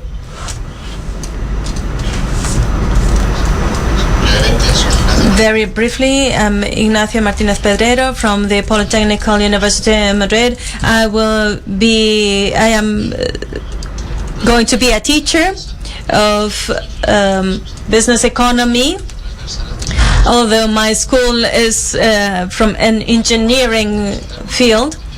I just wanted to say that many good ideas come from outside, And I agree that training and the educational system and the contents, I agree with everything that has been said, but I think that the problem is the way we are assessing these students, because the students get a lot of knowledge, but when we talk about the exam itself, we're limiting them in their capacities.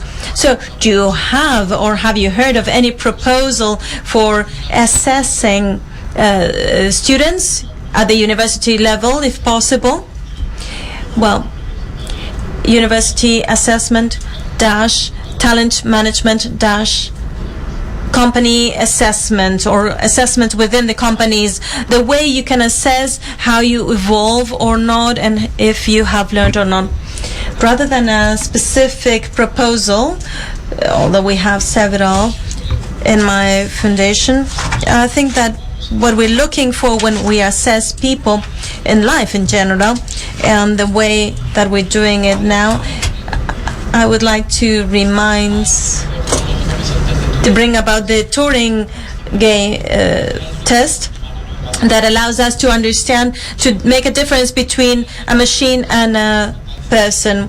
If after several questions, according to Turing, if you were not able to make the difference between a person and a machine, the thing is, we could make an artificial intelligence pass the PISA test and see if they can pass it. If they can do it, we are really doing something very silly keeping this type of assessment. There's an experiment of artificial intelligence in Japan that was about preparing a deep learning system so that it would pass the most prestigious university in Japan.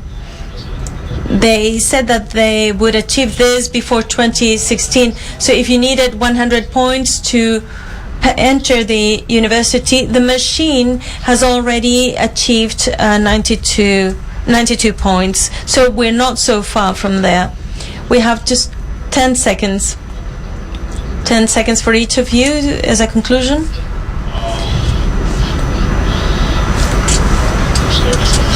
Perdido. 10 segundos. I'm almost lost all my seconds. As a conclusion, I would like to talk about other things, but that would be too long. I think we have talked a lot about new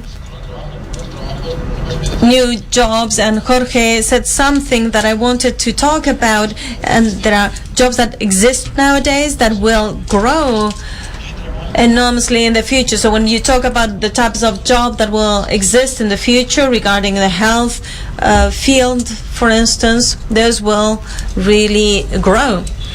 We have talked about a future with a new type of employability where other skills will be demanded, and education will be the driver for all this, and technology will be the tool that we will be using for it. My conclusion from everything we have heard today is that all of us who are of a certain age, we are aware that the political system, societies and culture are very slow in changing, and I think that we need to internalize and accept that the world is changing and take full responsibility for ourselves, and being ourselves the drivers for this change. If we expect the political system to change or the educational system to change, that the big companies change and they catch up with the pace that technology is changing, we are really lost. There's nothing to do. We need to be all responsible and acknowledgeable for the way we face those changes in the world. This is a great way to leave the floor to the Minister of Labor. Jorge, Esther, Pere, Sara, this has been very interesting. I'm sure that we all want to listen to you further, but thank you all for your presence here today. Ahora creo que hay un vídeo. I think they will play a video now. This is a acknowledgement video.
José María Sanz Magallón is the general manager of Fundación Telefónica. José María, you have the floor. Thank you very much and good morning. Dear Minister, first of all, I would like to apologize on behalf of the President of Fundación Telefónica, César Alierta, who intended to be here today. He was here last year, but unfortunately for a health issue, slightly complex and painful, but not too serious, he couldn't make it and he had to stay at home, and I apologize on his behalf. I would like to continue by welcoming the Minister of Work and Social Work and Employment and Social Work, and I would like to thank her for promoting employability among the Spaniards. I would like to thank the Fundación 11, Vocento and Manpower for showing that companies can and must turn words into facts and renew their commitment with society. I would also like to thank all of you for accompanying us here in this first encounter of the 5 that have been prepared for discussing employability and the future of human beings. When we look into the future, I think that we at Telefónica Foundation are very optimistic in global terms, because never before had humanity and humankind been in a better position than right now. Technological progress has been an ally for the well-being of people, and in a few decades we have made more progress than in all the millennia that we have been on this planet. Does that mean that we have to keep passive in the face of the challenges and the changes that come with technologies? No, the other way around. Our optimism is a proactive one, because we trust progress and technological progress. We have to work towards them, to attain them. Digital revolution is transforming labor, is creating new professions and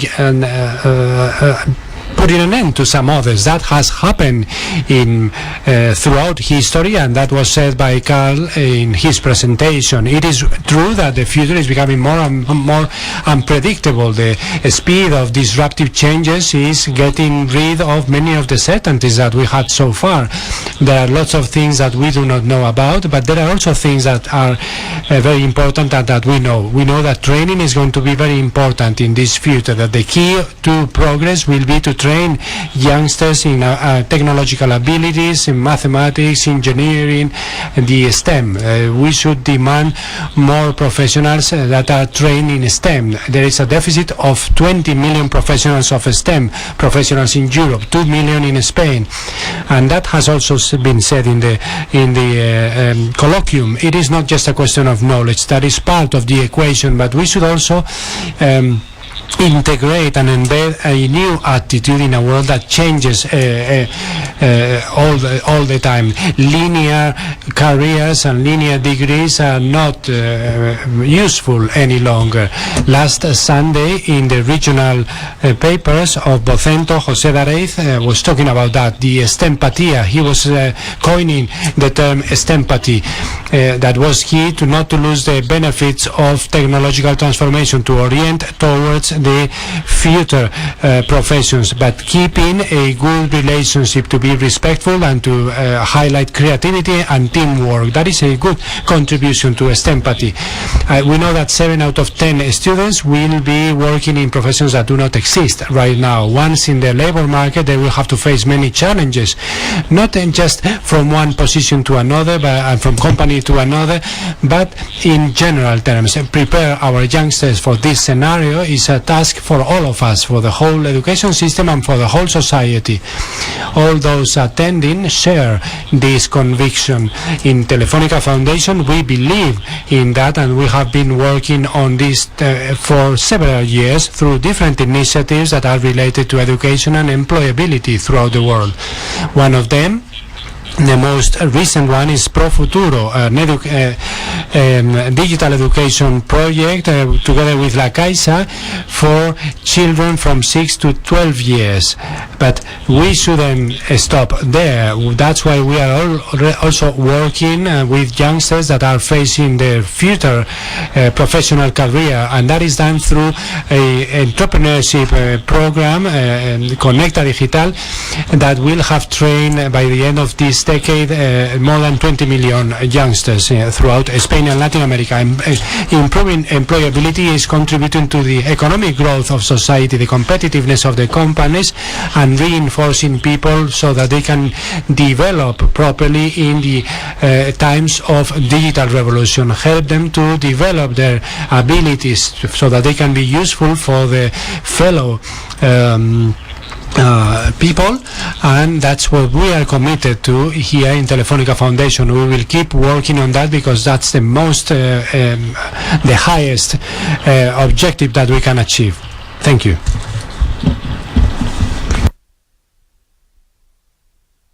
The Vice President, Executive Vice President of ONCE Foundation is going to take the floor. Alberto Durán. Thank you, dear Minister of Employment and Social Equality, dear organizers and hosts, and on behalf of ONCE Foundation, I would like to thank you for that and encourage this challenge that we are embracing right now. You have been talking about the future challenges of employability, about how that is going to change the world of labor and employment. That is a challenge, of course, but it is more so for those vulnerable groups of population. There are many, and I know the one that deals with disability. The challenges, as such, require a special effort, and that's an effort that we develop by working together. In ONCE Foundation, we have created the Inserta Forum a few years ago, which is a venue for encounter, for networking among 95 organizations, the European Social Fund, the Ministry of Employment, the business schools, companies that want to make progress in the employability of people with disabilities, and also other topics related to disabilities, like, for example, accessibility, that can also be a necessary element to be able to face the future product and service market with a greater degree of solvency. We set an objective for ourselves of 17,000 jobs with the support of those 95 organizations by the end of 2017, and we are going to exceed it. We will exceed it thanks to many different stories of people that have been able to change their life thanks to our support. We have given them an opportunity. There are many cases, and I was reminded this morning about a few ones, and I stuck to the story of Antonio. Antonio has a disability, and that disability emerged. He had serious health problems, like an allergy. He was a pastry cook, and he also lost his wife, and after a lengthy and difficult process of recovery, he decided to give himself the opportunity. With an acquired disabilities, his life changes altogether. For him, many things change in his life. Of course, it depends on the disability, and he decided to go forward and to come with us, to join us and look for a job. He, of course, had to change his profession. He joined our new technologies permanent training school, and he now works for Accenture. He could work for another one, but he is one of the 17,500 people that will find a job thanks to this Inserta forum and for our networking. We were lucky enough to have the Minister of Employment together with us in that forum, and she said that it was a lever for employability of people with disabilities. Dear Minister, that is a lever where there are many arms pushing forward, and that is how it should be. Difficult challenges and difficult journeys require the participation of others. We are concerned with the future of employment, and we are concerned with that transformation that is going to take place in future employments, future jobs. In the consulting committee, we have also Telefónica. Telefónica coordinates a group that has to project digital talent into the future, to define how it should look like, and that's the line that we are working along. We are always working together, because only together will we be able to design the necessary tools to provide an opportunity for those people who are going to take advantage of it. It is not going to be easy, it never was, but it is necessary to make it possible that a job for any person can change their life. For a disabled person, it can change their life radically. It changes the life of that person, of the close environment, and it changes society at the same time, because if we see that that person is able to work, we all become aware, and we go through a mental transformation, and we realize that people with disabilities have a room in our society. If they don't work, this is a question of law, but it is also a luxury that we cannot afford. In this Europe that is looking towards a future with a sustainable project. And so thank you very much. You are all participating in the challenge of all challenges. Our recipe is very simple today, yesterday, and always. Challenges as many as you wish, but always all together. Thank you. Don Raúl Grijalva. Mr. Raúl Grijalva, Chairman of Manpower Group, Human Age Institute. You have the floor. Good morning, dear Minister, Secretary of State. Also thank you to Telefónica for welcoming us in this first forum of the 5 that we're going to organize in 2017-2018. We come from a challenge about education that was one of the great contributions of this year, 2017. And as you can see, we are heading towards a new challenge where we are talking about employability, the future of work and of employment, and about new skills from our perspective. Every year we interview 16 million people all over the world, and we receive around 4 million requests for specific profiles from our 500,000 customers. We presented in the World Economic Forum at Davos in January, I think it was, the greatest study about future competences and skills that is there's going to be in the future. We said that 15% of the jobs will disappear, that 90% of the jobs that we have right now will have an impact of around 30 to 40% in the present skills, thanks or due to digitalization, to the combination of different technologies that will turn those skills into completely different ones, that this digitalization will wipe out 40% of those companies that are not able to set those learning environments as sustainable organization, and also to attract and retain talent. We also see a lack of adjustment of our talent. We see that 48% there is a disadjustment of talent in the world. That means that from every 2 positions that a company is launching in the market, 1 is left uncovered and occupied. There is a 30% in Spain of the offers, job offers and profiles of companies are having no possibility to find someone to occupy that vacancy, and at the same time we have a high unemployment rate. And one last trend, and one third trend, that is what we call the next generation employment or jobs, where 60%, around 60% by 2030 of the people that are working will belong to the centennial or millennial generations. We have just presented a study done about 25,000 of those millennials in the world. Their main priority is to keep learning, to develop professionally, to look for work environments that are flexible with some balance between work and private life. And we have a challenge ahead of us in this future of work to answer those three questions.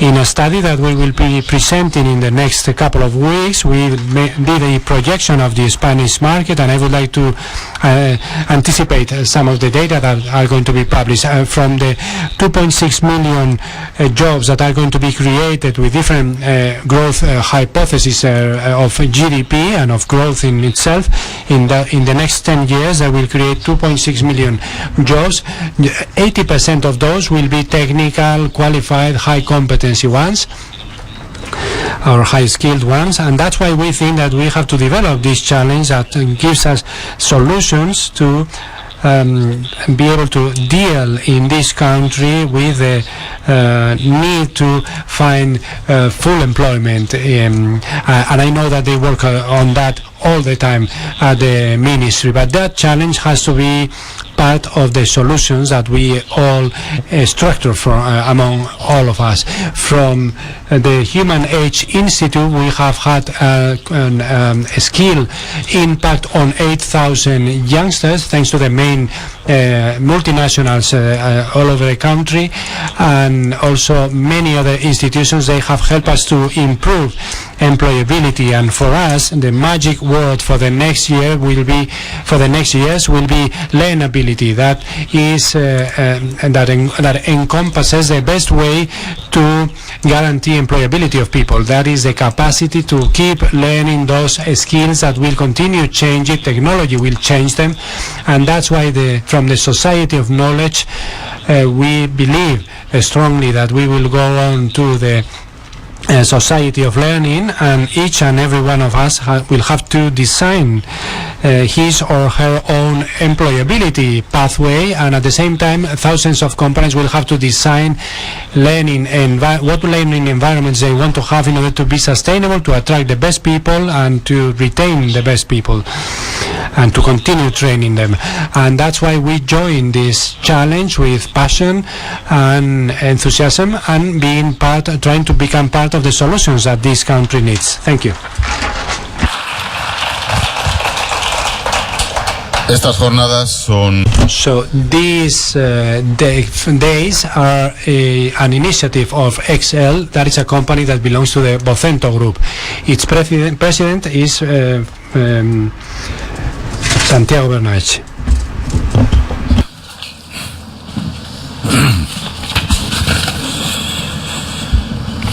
Ministra. Dear Minister, Secretary of State, co-organizers together with us, the Telefónica Foundation, Manpower Group, ONCE Foundation. Good morning, everyone. It is a pleasure for me to take part in the closing ceremony of this encounter. It is a cycle that we have named XLDesafío, XL Challenge, and that there is really an anecdote that it coincides with the 30th anniversary of one of our most cherished publications with very widespread circulation, which is XL Semanal, that is distributed on the weekends with the papers of the 13 papers of the Vocento Group, apart from all the fellow newspapers, and so it has a wide distribution and wide circulation all over Spain. For us, the world of information, for publishers, those who disseminate knowledge and opinion and information, for us, the topic that you have discussed here is a source of concern. We are worried because it is the future of our children, the future of our country, and the future of all of us, really. It is a cycle where we would like to reflect and also provide an answer to one of the most critical topics that the companies and the professionals are facing right now in this ever-changing scenario. The challenge of employability, the new skills that are demanded by the market, the development of talent, and the professional integration in a world with jobs that we do not really know right now. It is really difficult to face the speed of change of our technology while our competences and our skills and our companies seem to make progress at a much lower pace. It is also difficult to understand that in a few years 45% of our professionals will be workers of knowledge and innovation, and they will be changing projects, companies and objectives all the time. Because we have to assume that in 5 and 10 years this leap forward of artificial intelligence will lead machines to perform functions that were unheard of and unthinkable right now, and that will change altogether our labor scenario. And that is a challenge, that is a concern, and we have to start facing it. We are more social, more multitask, we are more informed, and we spend more time connected. And we know that in order to face the challenges, keeping still is not an option. We are all fighting for the same talent in a market without barriers. In this context of versatility, virtuality, and globality that is imposed on us by new technologies, we also need references and benchmarks and values that anchor us to credibility, professionalism, experience, and deontology.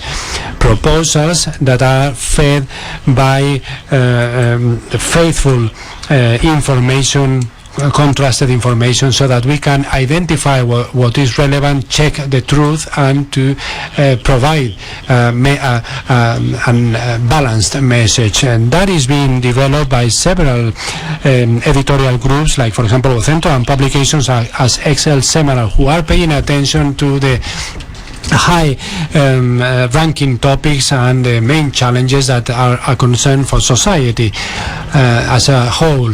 This morning we have had the opportunity to get to know experiences and opinions and insights about the future of society in order to get ready for that change. We have professionals and companies and institutions together with us, like for example Fundación Telefónica, Human Age Institute, Manpower Group, the ONCE Foundation, and our collaborator Air Europa, who are leading the challenge of tackling the challenges of the professionals in order to be able to fit into new projects and new jobs.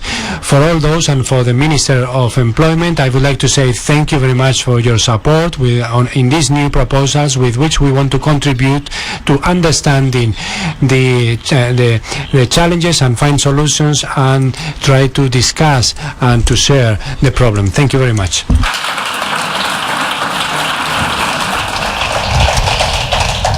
Hay ministerios, no sé, por ejemplo. There are ministries, for example, the Ministry of Development will always be the Ministry of Public Works. And I said that it was a Ministry of Work, or Ministry of, it is a Ministry of Employment and Social Security. Fatima Báñez, you have the floor. Good morning. Thank you very much. Thank you very much, Ángel. It doesn't matter, work, labor, employment, the name has changed in this term in office, but perhaps that is a foreshadowing of the great country that we are, and this is the Spain of employment and of recovery, thanks to the huge commitment that all Spaniards renew every day. I wanted to come here this morning to thank you for the invitation. at the presentation of this huge challenge that you are presenting to us, XLDesafío. I would like to thank all those who had the idea, who came up with the idea of putting it together. Thank you to Vocento, to Manpower Group, Telefónica Foundation and ONCE Foundation, but more above all to the 23 experts that are going to participate in each of those 5 days, and to the more than 1,000 participants that will contribute with their ideas and their contributions to the opportunities, to this topic, the opportunities in the form of new employment possibilities. And I take advantage of this opportunity to thank the Spanish society. The Spanish society as a whole, to the workers, the companies, the SMEs, the freelancers, the families, and the social institutions such as these foundations that in their day-to-day make our country live a more integrating recovery and more inclusive recovery. They are the protagonists of change, and I would like to thank in particular those who have started this challenge, XLDesafío, that from the civil society that reaches where the public administrations and governments sometimes do not reach, wants to provide response from that social responsibility to the contribution of the future and the present of Spain. I think it is a great initiative. It is a initiative that has to be written in capital letters, because the opportunities of people are always start with a job. And the second thing that I wanted to say is that we should trust, we should have confidence in a country that has been able to change things, in a Spain that is now creating jobs at an intense pace, turning that economic growth into a very social one, because it could transform that social growth, so that economic growth in employment, and because Spain is now leading the creation of jobs both in the euro area, and it is also doing that 25% more than Germany, that is a second country, and by 50% faster than France. And that is the commitment of the Spanish society. And that, which is trust and confidence in the task that we are developing, leads us to reflect on what is left for us to do. We have 19 million workers in Spain. The great objective for this country is to reach at least 20 million people working. That would mean that the recovery reaches everyone that wants to have a job, that deserves a job, and that right now has not found that opportunity. So the first horizon for the next few years is to have that whole pool of talent that has not been able to obtain the opportunities that they deserved through a job. And I ask you for your trust in being confident that we are going to achieve it, and we are also looking for allies in civil society. Two very important pieces of information. From the 3.5 million unemployed that we have in Spain, half of them haven't completed secondary mandatory education, and 60% of those below 30 years of age haven't either. So skills and competences and are key for these people to be employable as soon as possible. That is the reality of what is a country that has to count on all its human capital and all its talent. And secondly, the new challenges that we have ahead of us as a society. As I've been told, you have discussed that at length, and those speaking before me have also highlighted those same topics. The challenges that we have as a society all over the world, both globalization, revolution 4.0, digitalization, are changing the productive processes, are changing the company and the business management, and they are also changing the needs and the profiles of the new jobs. Some of them, some people see that as a threat. And I invite all of you to see it and to look at it as an opportunity. Because it is true that there will be repetitive tasks that will disappear. They will be performed by machines, but the new professional profiles that are being demanded require new skills, new competences, and require creativity. And those are the new qualities that we should be encouraging and promoting in that human capital that is being born. I'm just going to give you a piece of data. In the last report of the European Commission about the digital agenda for Europe, they said that for every 2 jobs that are lost in the next few years in the real economy, there will be 5 emerging in the digital economy. And that's why we believe that the future of Spain and the future of Europe are going to be there. There will be professions that disappear, but there are others that are being born: technical engineering, cyber security, big data professionals, new professions, and all the ones that will be appearing. Almost, as you said, 70% of the children that are now in primary schools will work in jobs that we do not know right now. So the challenge is huge, all-encompassing, but I ask you to look at it as a great opportunity for the present and the future of our country. And in the face of that huge challenge, what tools are we going to have available? First, training, and training, because that is key for employability. And the second one, connectivity would be, perhaps.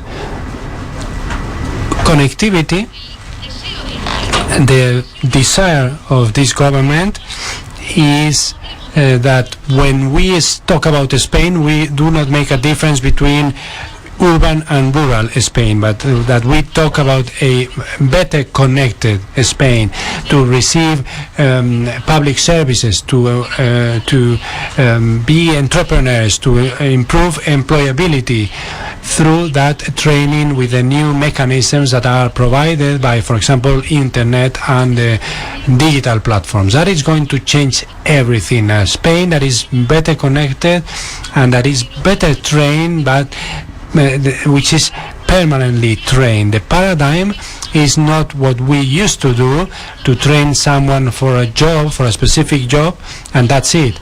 The new paradigm is to train someone to be employable, permanently employable. That will be the safety and security of their present and future job, and that's where everything is at stake. We have to use all our talent, and we should have the best strategic asset that a country may have: the human capital, the people. And I can not state it clearly enough. The Spain of the present and the future is going to compete in talent and innovation. It's not going to compete in low salaries or anything. The agenda for competitiveness in Spain is the agenda of talent, and I ask for synergies, for complicity and support by the whole of the society. We are trying to improve things modestly at the Ministry of Employment. The Secretary of State of Employment and the whole team are working on that, because training is the great instrument that we have. Training from school. We have to start training and educating children, because employment starts in the classrooms. Dual professional vocational training to adapt to the productive fabric of the country, and quality employment that we are putting together, that adapts to the new model of training, and that we can perhaps help us to match supply and demand in terms of employment. And also training in digital skills. We are working, and before the end of this year we are going to launch a specific call for 60 million euros in digital skills, because the key of digital education is the key of present employment and of future employment. And as I was saying before, the challenges are varied, but they are an opportunity. And in life, the future is always belongs to the most daring ones, to the courageous one and the bold ones. And Spain is a country of bold people. And I would like to conclude my presentation by quoting a proverb from Africa. If you want to get there fast, go on your own, and if you want to get far, walk with others. So dear friends, the last word is hope. In my presentation, we are a great country, we are transforming this country together, and those challenges will receive an answer with courage, with innovation, with training, and with the best strategic asset that Spain has, which is its people, talent. And there we need all of you. Thank you very much.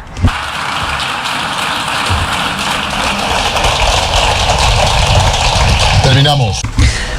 Just to wrap it up, I wanted to thank everyone here today and those who have been following us through the streaming and the website. And Laura was telling me that we have been trending topic for quite a while.